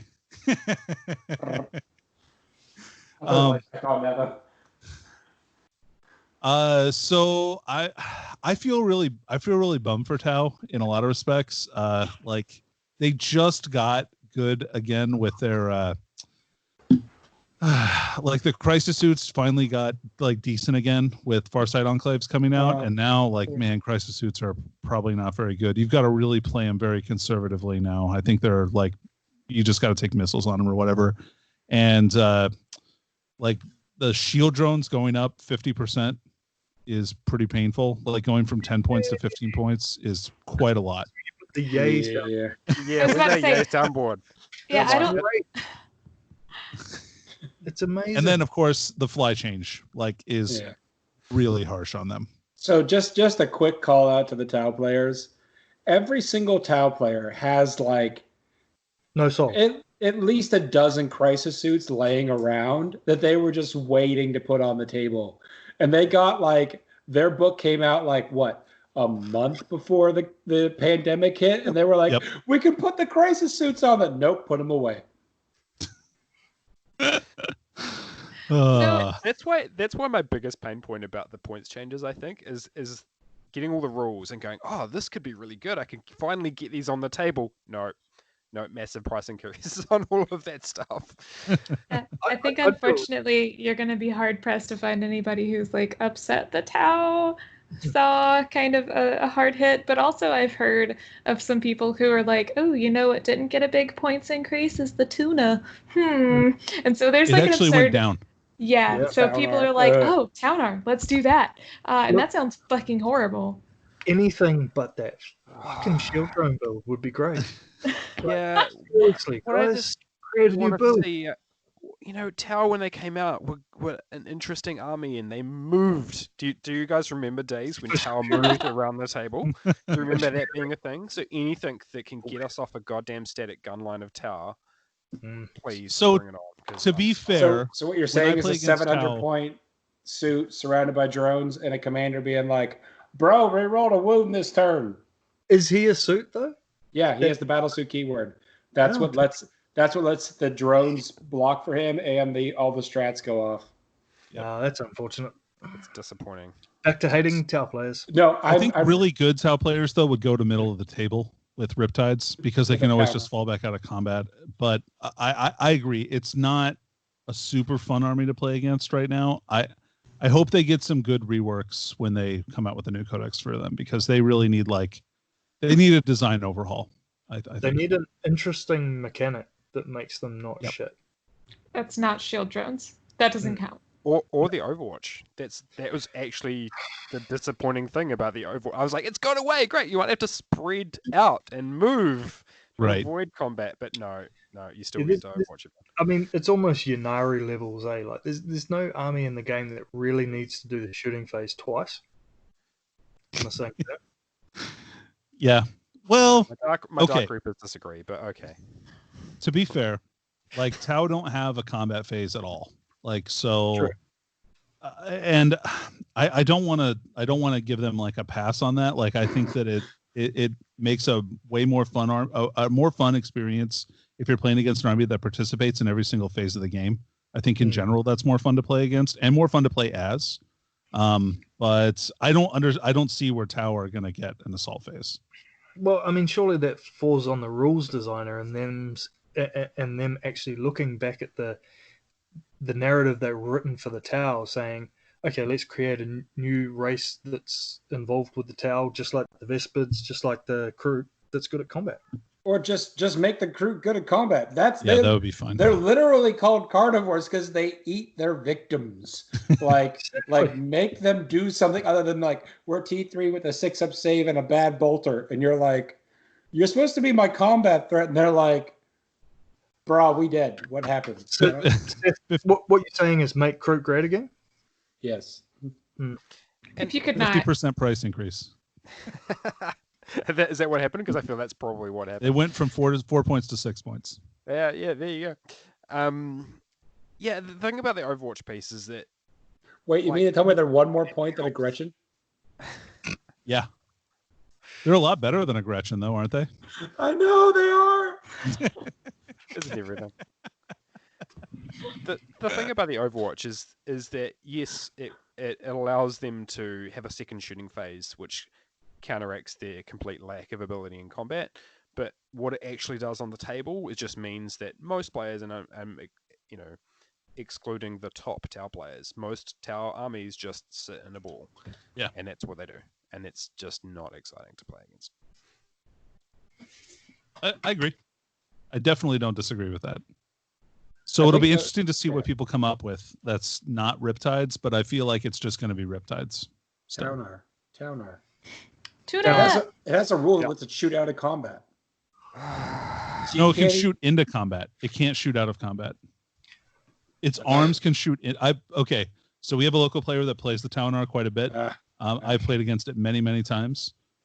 It can shoot it with its arm weapons and defensive weapons into combat, but its top weapon, but it can't shoot out of combat, and it currently can't fall back and shoot, but now it can because of the rules for Titanic units. Is it a Forge World unit or is it a Codex unit? It's Forge World. It is. So we still haven't seen the rules for that though. Absolutely correct. Yes. Don't We bank haven't on seen Forge any World. updated rules. It and might it's still be gonna shit. come out the gate as it was. Yeah, don't. That's why the points drop happened, is because they pointed it for the shitty rules. It was overcosted anyway, to be fair. It needed a points drop. But I'm not excited that they made it cheap enough that you can take 2 of them in a 2,000-point army. Yeah, that's rough. No. How many drones do you get with that? Please tell me it's 2. It's 10 or 30 maybe. I'll take that. 10 or 20. 30. 10 or 30. 10, around that. I think they're I'll kill 10. That's a bit of a different. I'd be I think okay they're with around all 900 that points. as long as it loses the battlesuit keyword. Oh, But it won't. Yeah, I don't think it will. No, but if it does, Well, it didn't actually. The current rules for it when it was printed did not have battlesuit, and then in the middle of 8, they were like, "We made an FAQ for Imperial Armor Index Xenos," and everyone's like, "Yeah, cool." And then someone was like, "Bro, they added battlesuit to the Taunar," and the Tau players. that FAQ no longer holds. So is that in the latest Tau FAQ? I'll go look. Well, it'd have to be in the Forge What World the- one. Right. Yeah, FAQ giveth, Yeah. the FAQ can taketh away. yeah, exactly. Because if that has taken away, then that might be a problem. Let's move on, Danny. I'll go find the answer to that one. Okay. Right. Do you want to do You a sort that out, Jamie. meta chat? Yeah, so let's talk about ninth edition rule. So okay, we talked about biggest winners, biggest losers. I think even though we're talking about biggest losers, all of us were mentioning things about units that you can still use and different ways to play the game, and like how to build a successful list with these armies, even though they're quote unquote the biggest losers. So I thought that was kind of an interesting insight to where people's minds are at. They're not like bummed about it. We're just going to adapt and overcome, and I'm excited about that. We're like Bear Grylls. Yeah. Yep, exactly. Except most of the time I'm not going to be drinking my own urine. Most of the Why time. not? You, sir, do I not said most of the remember time. all of LVO. Oh, dude, nobody wanted to drink that concentrated stuff. All right, so Sorry, did I- Like if you have if you bought the meta army and you've got like those specific units and that's what you have, that's a then bummer. I could see why that would feel bad, because that's not probably the units that are going to be necessarily the best ones anymore. If you have a wide Centurions. variety of stuff, then it's a good opportunity to try out different units, and there's plenty that look like they have some potential that I'm looking forward to putting on the table. So I guess it probably depends a little bit on how you collect, almost to where, like, how good a position you're going to be right at the start of the edition. That's a really good point. I like that. Yeah, so just if you're subscribed to the Tau OnlyFans website, like you probably are going to be better off than the guy who just bought 3 Riptides, right? Yep. Is that a good summation? Okay. And I'm just thinking, Seth, like, you've obviously been writing lists with a whole lot of different orc units, and you've got a massive orc army. I spent all edition buying a stupidly big elder army so that I didn't have to stress if the meta shifted. And so now it's the opportunity to try out that stuff that wasn't top of the meta in the previous edition. Yes. And I've got all 5 Custodes units. That's how I feel about my Harlequins, man. If you only have 5 units, you get them all, you win. Yeah, there you go. Like, Man, I hope Harlequins gets a new unit, like when they rewrite that book. I hope they get several of them. They really need them. They just get one though. People like, Oh, we did. there's You guys didn't see the new Harlequin unit? Oh yeah, They're I can good. take them in my sister's army. Yeah. You don't even like that model, Shelby. I know I don't. So there's 2 reasons for me not to like it. 1, it's fugly. 2, I can't run it. Could you They're count not like it the models, not like- the point. as the like big clown? What's it called, Seth? What? Huh? The Great Harlequin. Super clown? Great Harlequin. Great Harlequin. Great Harlequin. Yep. There you go. Not Super that Pennywise. happens. Reroll ones. I know you want me to take that so bad. I know. Just do it, Shelby. Just do it. Oh, She has. That's the thing. Look. We've done it in our practice games, and she forgets about it. Like he ends up like wandering off to a different section of the table, away from all of the troops he's supposed to support. y'all have no idea how bad I am at auras. I'm so bad. I've played like 6 games now where I just forget that the Shadow Seer gives -1 to wound to like everything, and I'm just like, fuck it. I'm so good at this game again. Woo. Or she's So going to honestly- Necrons. Yeah, just move a little, do the Necron shuffle and shoot some stuff, and then dudes come back on board. They do look really cool with those new models, though. I'm very excited. I'm drinking that Kool-Aid for real. Yeah, I'm planning on one. On a semi-serious note, like, if you are really salty about having bought a bunch of stuff that used to be good, you could be like me and not care that it's not good now and play it anyways, and then lose and laugh about it. Well, That's that's true. all You mean like have fun?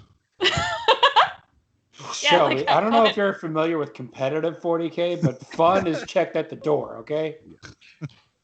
I thought fun was just beating your opponent so badly he ran away crying. I don't think I've ever seen that in person. I'm really missing out. Wait, Yeah. have I? Seth? Making No, my so- opponent run I away. mean, I might have had to go to the bathroom after our round 1 in a few games. Be like, Making my opponent Mega run away Tracks. crying is exactly why I'm going to paint my solitaire to look like Pennywise just for Bartosz. Fuck you. Yeah. Don't you dare. All right. I have spares. Don't you worry. I will happily commit one I of won't those play you. pages. I won't play you. That's the point. Nice. Don't do fucking clown. Mark, Mark, so just skip the middleman and instead just print out a picture of Pennywise and put it on whatever table you know Andrew is going to Or play make at. a mask. No, That's way less. I was gonna say just dress up. Like I dressed up as a Harlequin, honest. Yeah. All right, so let's talk about the rules of 9th edition. What do you guys feel like the biggest change to the rules is? Ooh, table size. Okay, Fucking yeah, that's a good crazy. one. Table size is pretty huge. Sorry, that's all I got. interactive terrain. Yeah, I quite like the terrain rules. I'm very excited to use them more. We needed it for sure. Yep. Because that's a main thing from 8th we were missing. I agree. I think in general the terrain rules are pretty good. I need to play some more games with them to like really get a super good handle on it. But overall, I'm pretty happy with the terrain rules. So I think the only one that's still bugging me, or that I just can't get a good interpretation on, is the dents and like what counts as being in the dents too. Who gets the -1 to hit when? Just like all those ridiculous arguments about exactly where the -1 comes into play. I think they both get it, but the charging unit ignores it on the turn they charge. For -1 to hit? Yeah. No, so I'm talking about whenever you Not go. about the heavy cover or whatever. Yeah, not heavy cover. Dents. But, yeah, the one where if it draws line of -1 to sight. hit for Oh, sure. right. Yeah. I was thinking about the -1 to +1 to save in the cover. Oh yeah, which feels weird, but okay. Yeah, Yeah, that is weird. I agree. That's Danny, no need to like go into the weeds about this dents rule. Yeah. Oh, We've been okay. going- All right. We've been Oh, going no. for like an hour and a half. We can No. keep it Yeah. surface level at this point if we need I to. was just saying I think that one's weird yeah. and may they need got- to be resolved. I They think go if you shoot through it, like you're gonna get -1 to hit. Like Yeah. I think that's like or a unit on it, and if a unit is on it, they ignore the -1 to hit to shoot back. I The think like that's complication- the way. Yeah. The complication was like if I have a vehicle and the turret circles over the dense terrain, do I still have to take the -1 to hit? It was people like trying to break rules and shit like that.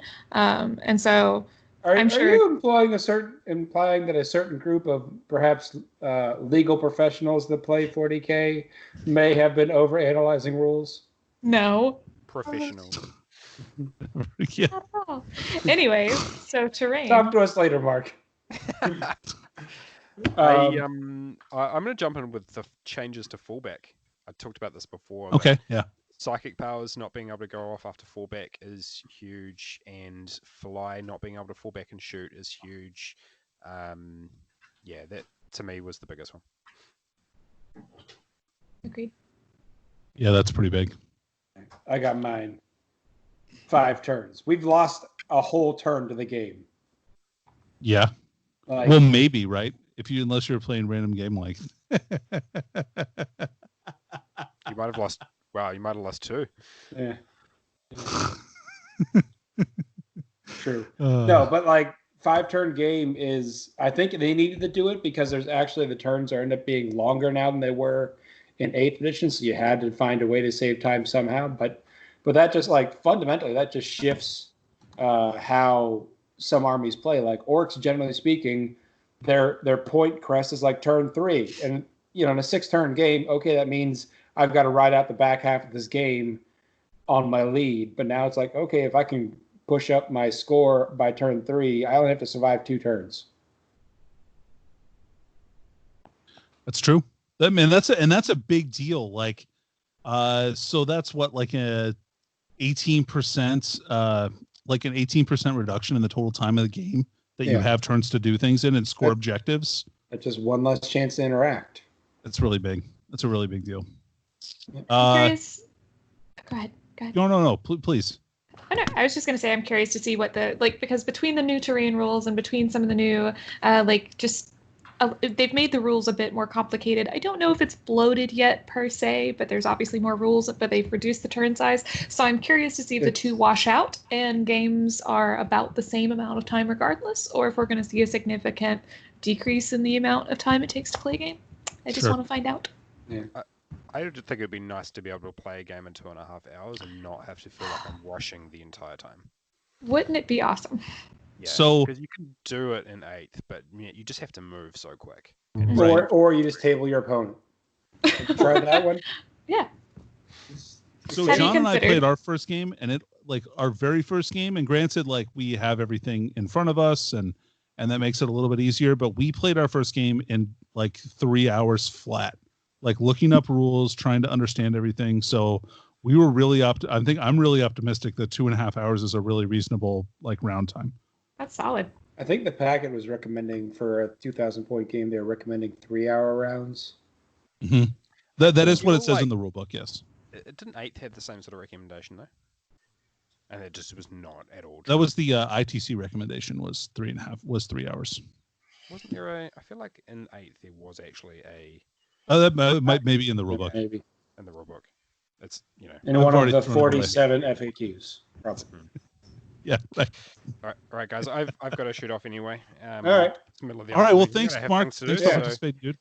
that's all right. It was awesome fun, and I'll talk to you guys all soon. Bye, Mike. Absolutely, man. Take it easy. Bye. Andrew's I ready forget to that list. I forget Andrew just gets to like chat with Mark whenever he wants. This isn't necessarily like a privileged conversation. I mean, you know, if I wanted to, Yeah. Gets to or is forced to. Is forced to mainly. You know, he is an Eldar player. Contractually obligated. Yeah. What do you guys think is the best change?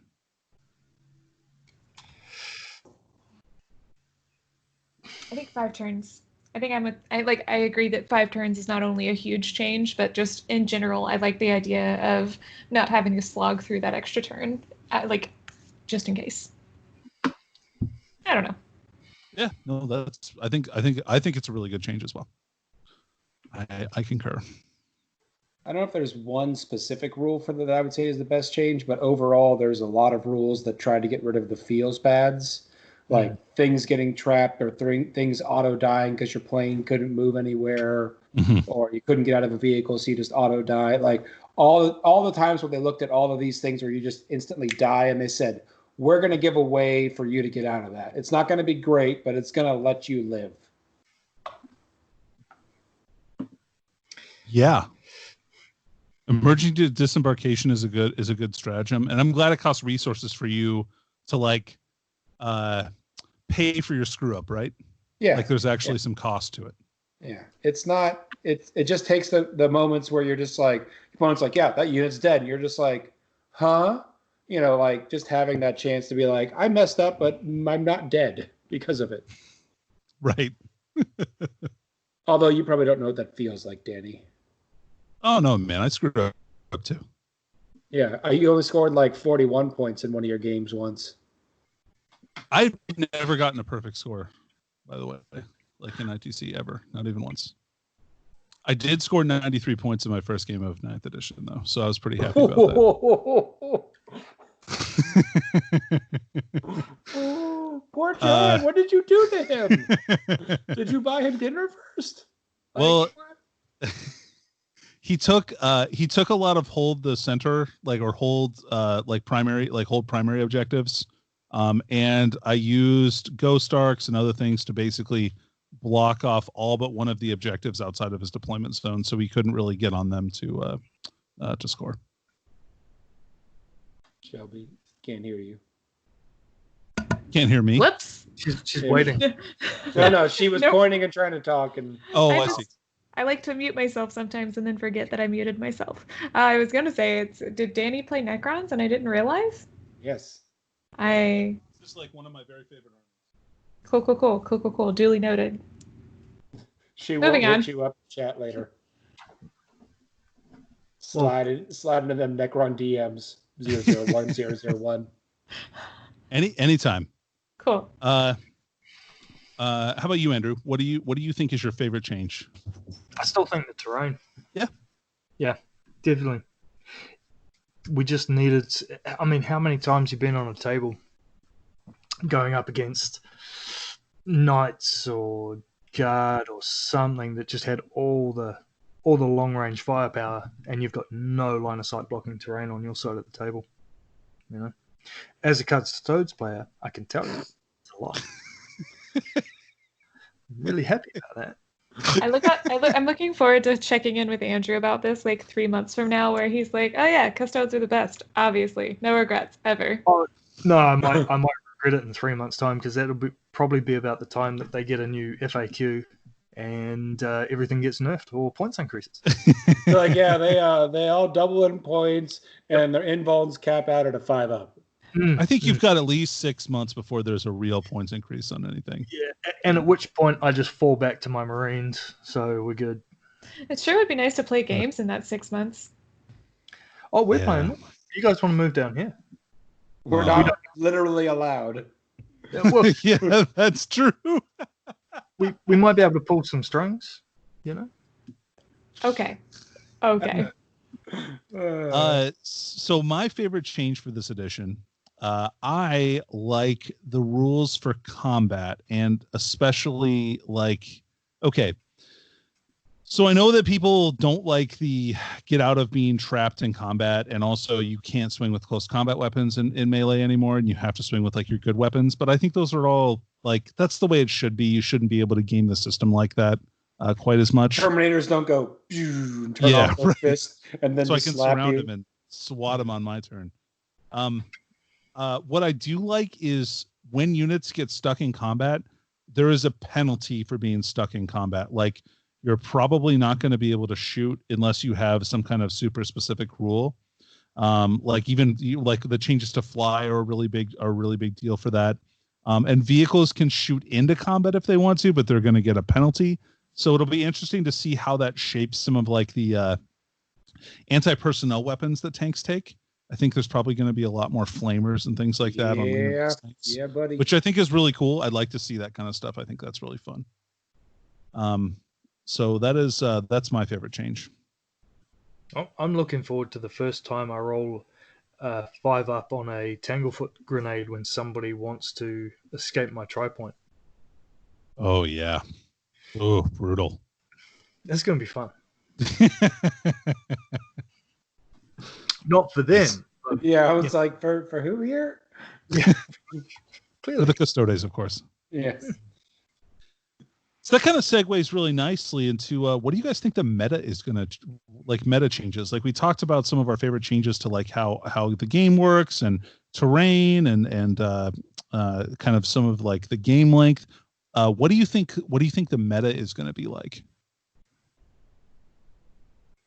I think the meta is going to be different in every area. Because I mean, down here, our meta is weird compared to your guys' meta, which is different to the Australian meta. But yeah, I think smaller,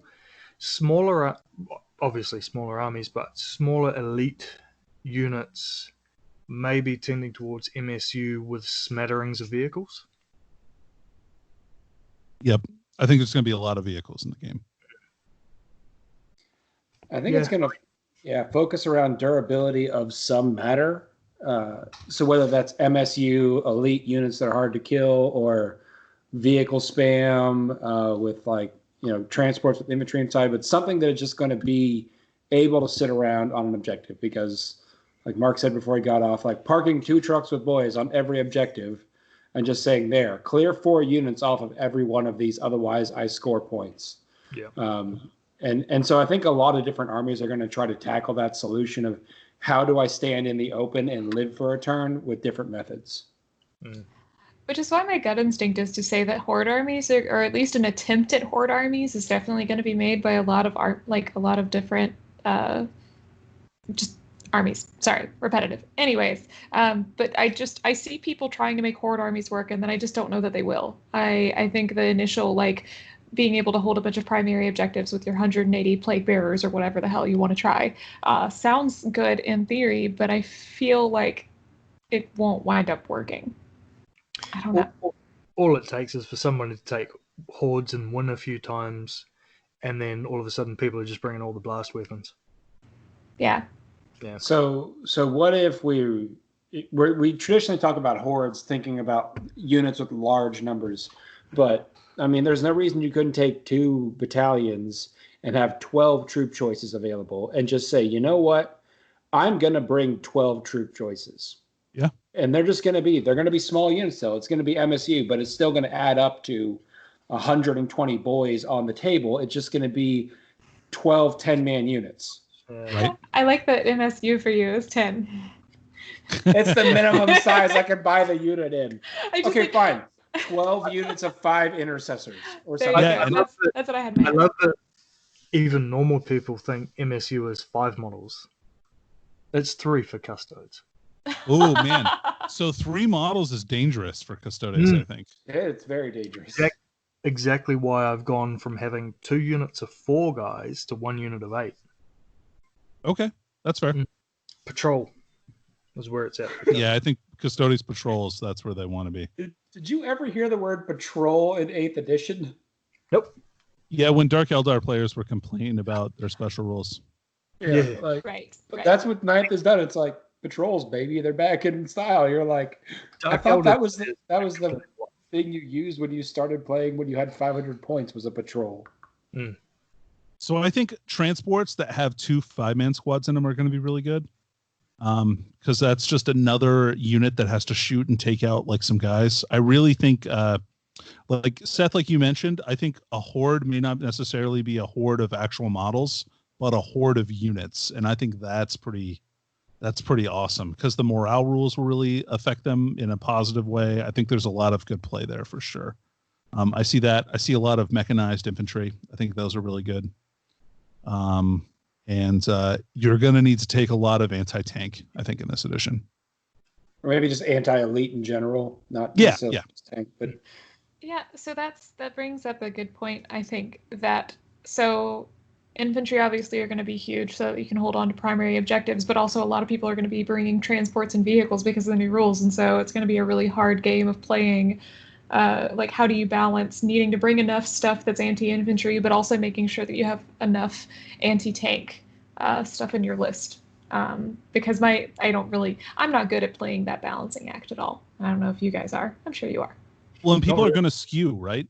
Like, so depending on what the meta is, if it goes too hard one way, somebody comes in with a skew list that just like, okay, nobody has brought enough anti-infantry weapons for my, 80 Necron warriors or whatever, right? And so now deal with this. Yeah. Yeah, that's what Andrew was saying. Like, it's going to go towards a tank heavy, and then someone's going to run true hordes, win a few events, and everyone's going to go, oh, nope, never mind. More anti-infantry. Punisher tank commanders everywhere. Sorry, I didn't mean to step on Andrew's point. I guess my concern was more like it's going to be right in the middle, and I don't know how long it'll take for somebody to actually skew it one way or the other, or another, because everybody's going to be like hedging their bets, I think, for a while. I'm immediately going to skew. Are you really? Just straight up. Yep. Okay. Probably. Never mind. Probably. I am wrong. With warriors, no less. No, it's okay. Yeah. Well, I have been playing that list, and it was pretty good the first time I ran it. Yeah. So I'll probably try it some more times. I brought 60 Necron warriors, and that did pretty good. Yikes. See, I'm the same. I'm just going straight away. I'm going anti-tank, small elite. Fair enough. But the deal is have tools to do both things, right? Like, you're gonna have to have tools to remove your opponent's models because you need to. There's a bolter on the end of his stick that he can point at him. Well, and the missile launchers on the bikes also have a D3 blast autocannon, so I'm cheating slightly. Nope, cut that out. Send that off to everyone down in New Zealand. Just cut it down to I'm cheating. Yes. So Shelby, Did I don't you say think you're I'm wrong. Andrew Bartosh? Just get a clean cut of that too. No, I'm Hayden Corrich. There's no clean cut there at all. All right. Well, Shelby, I don't think you're necessarily wrong. I like at all. I think that it's just going to be extremely meta dependent until we get a first big event, and that's going to start defining what people will take because people are copycats and don't want to have to think of their own stuff. That's true. So once somebody wins something big, that's going to be what people are going to be playing. Which might not be until LVO, which would be a super weird LVO. Oh, LVO is always so weird. But yeah, I agree. We have a 9th edition tournament in a little under a month and a half, so that's going to be the big win down in New Zealand. How many people do you get to have at your tournament, Andrew? Like 40, whatever. I mean, if you really want to get down to it, Shelby and I bought tickets for a 9th edition GT that's supposed to be August 8th. We don't know if it's actually going to happen, but we got tickets. Just in case. So we might beat you to the punch there, buddy. We'll see.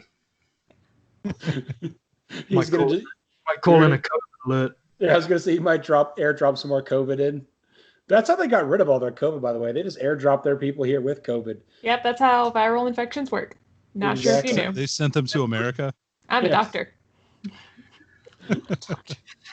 I do have a shirt that says that. All right. So I have some listener questions. Do y'all have any listener questions that you had that they wanted us to answer? We do. Wait, do we really? But Yep. Well, I've got some great questions. my guys don't really matter. I mean, Please clip that too. I cheat. My guys don't really matter. yeah, Andrew Bartosh 2020. it's almost good enough to win an election. There's not nearly enough vulgarity to win an election. All right, so we'll start off with a light question. How about that first? All That's right. great. Do you think that Lucas the Trickster fucks? Yeah, absolutely. If any I Marine, don't even know who that is. He's a Space Wolf special character. No, fuck it. I hate Space Wolves. They're all celibate. I just don't think they have the He's- tackle anymore. He's essentially Loki. Like if you put him into Space Wolves lore. Yeah, he totally is. Oh, that's fucking hilarious. No. I don't think he does. All right, so we've got 3 votes for no and 1 vote for absolutely. I like that. It's bold, Andrew. Mm. All right. Do you guys have any ideas of armies that you're really looking forward to playing? Necrons! Necron, Yeah. Necron. Seth, how about you? Are you excited, buddy? I am. I do. I'm gonna make my buggy list work. Cool. Good. I will play around with Truck Boys. I did Truck Boys back in 8th edition. They were fun, but it's gonna take a lot of tweaking to find the right balance point for it. Yeah, for real. So somewhere in the middle between Killy and a bunch of trucks that sit on objectives is the balance point. Yeah, I totally agree with that. It'll be really interesting to see. Like, I'm interested to see. Like, I think that's a good. Like, I think to me that sounds really good. I also want to see what other people are playing because I want to see like what other ideas people have because I think you and I are of a similar mind. But I'm not as tapped into like the orc, just like Gestalt intelligence like you are. It's called Gork and/or Mork. Okay, yeah. Sorry, thank you for correcting me. Danny, what about you? What are you excited to play? Oh, Necrons! I can't wait for that Codex to come out. I'm extremely excited. So, Cool. yeah, big hype. Much hype. I'm gonna have 3 boxes of Indominus. I'm pretty excited about that. So I'll have all the units from there in triplicate. I'm really excited about the big Spider Walkers with the Doomsday Cannons on top. I really think those look awesome. I'm excited about those. World of Worlds is what Yeah, I remember. totally. Yeah, for sure. 100%. All right. We talked about that one. How about what will organized play look like post-COVID? Andrew, what do you think? Exactly the same as what it did before. Yep. Because he's the only one of us that's post-COVID right now. Yeah, and honestly, it's exactly the same as it was before. So Man, people sneezing I on really wish people, that was the coughing case. on people, nobody cares. I think the only difference will be how long until we can have a large event that's more than like 100 people. I think it's not going to be what changes about the organized events, but when we can have the big ones that we used to. Well, do you think there'll be things like hand sanitizer stations and mask requirements as well at some point? Because I feel like that's something that probably will continue well until for the next year. I think that'll be the next year. One thing that stuck around here since we went back to normal and got rid of all the COVIDs is there is still hand sanitizer everywhere. I just don't have enough faith in humanity to assume that those things will remain. Oh no, most people are shit, but down here we're pretty good. We're nice people down here. We keep the hand sanitizer around. They're just getting rid of the surplus they had. Eventually, everyone's going to run out of that shit. And they'll be like, do we need to buy more of that? Yeah, we did a little bit. Bummer. And what if there is no post-COVID? Especially I don't for say the that. viewers. I'll just log. Goodbye, everybody. Cool. Good talk. Yeah. I mean, if there's no post-COVID, then I suppose mathematically everybody in the world would get COVID. Therefore, nobody would ever Whoa. get COVID again. So there is a post-COVID. Unless it mutates. I don't really like Pandemic, the board game. Let's not play it, the real life version. Fair. Are we not already there? No, I said fair. We haven't Oh, yeah, lost we the are world yet. There's not 4 diseases running around killing us. Right now, we've only got red cubes. Exactly. Gotcha. What's the price of admission into the Rogue Trader Network? And how much hazing is required? A lot. Yeah. We still haven't completed it. My tattoo's only half done. We're going to get that thing colored in pretty soon, though, buddy. I've only been beaten up by like 4 of you so far, so there's a few more go. My favorite part of the Rogue Trader Network story is drunk John being like, "We should do this," and I'm like, "Yeah." And then after he sobers up, he's like, "We're still doing this though." And I'm like, "Oh, okay, cool."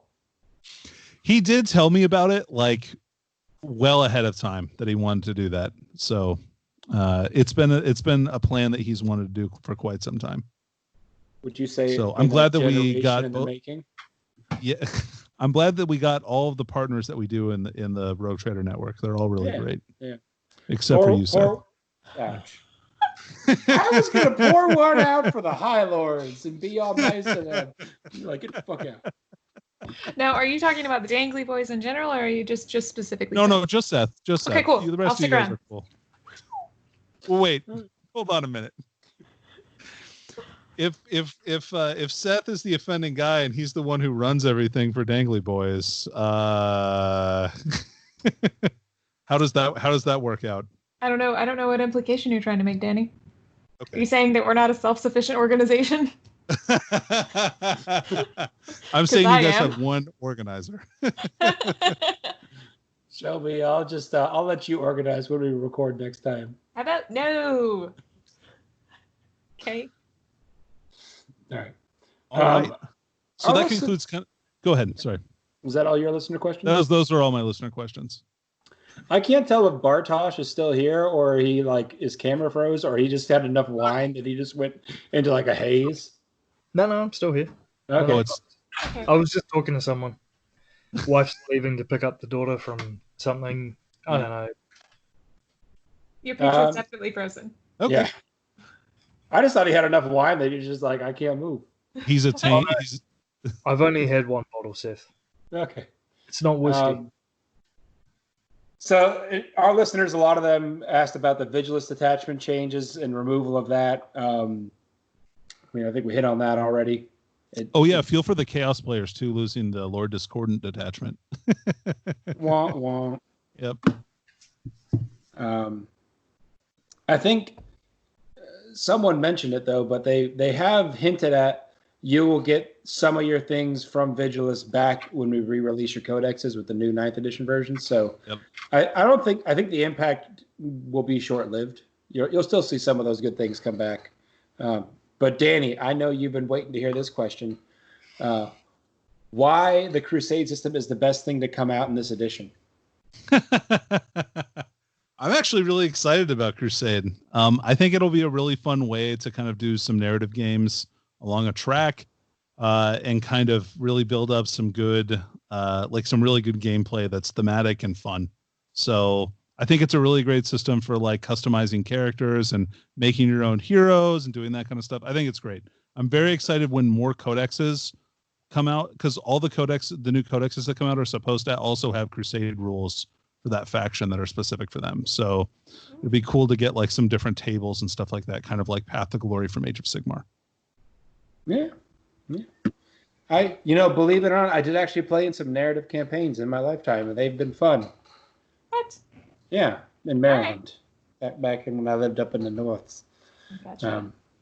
That's actually my favorite way to play. Yeah, so it was a lot of fun. So I honestly have no idea what's in Crusade. I haven't delved into any of that. I'll probably dig into it once I have the book, and I know they were doing a big focus on it this week, and I wasn't having it. I was still trying to spreadsheet too much. Yeah. But I think it'll be a lot of fun. I totally, if Shelby and I get tired of filming bat reps that are competitive, we could do a narrative series with a couple different armies running on the channel or something. I think that could be a lot of fun. Yeah, agreed. For sure. Just kill Necrons repeatedly, and then they'd come back and then kill them again. Now, I don't know that. I know that Danny's at least had a chance to see these at LVO. I don't know that Bartosz has seen these, but our next question relates to Bjorn's shorts. And the question is, with the smaller board size imminent, does this change Bjorn's thought on short shorts? Will we see shorter shorts than the shortest shorts the big man is already shorted in? I don't know that his shorts can get any shorter until legally we start. They can't. Yeah, like before we start requiring a hairnet. I've been looking for an excuse to wear sort of Daisy Duke style cut off jean shorts. And You don't need an excuse. No, I think this might be it. Yeah, I feel like he has reached his short zenith. To be fair, I also believe he said in our group that shorts were last season's shtick, and he's going to do a new shtick for this coming season. So well, I don't want to see that zenith, Seth. I don't want to see that zenith. I want to see how far he pushes it. I'll send you some pictures. You're gonna not need to. You need to get him like a Borat style singlet. Yeah. When's the last time you ate? It needs to be like an hour or two, Andrew. You would be surprised at what I can deal with. Okay. All right. I'll put it this way. I was at Mark, who was on here previously. I was at his stag do, and we did some things to Mark that I can't repeat here. That'll be for a private adults only podcast. Our OnlyFans. The OnlyFans site. It involved strippers and fire. I mean, that's all I can say. Shelby's face. That's what happens at bachelor parties. What can I say? It wasn't my fault. I didn't do it. Cool. All right. I think that's all we got other than a salty Charles Fox being all grumpy that 9th edition hasn't technically come out question. That was amazing.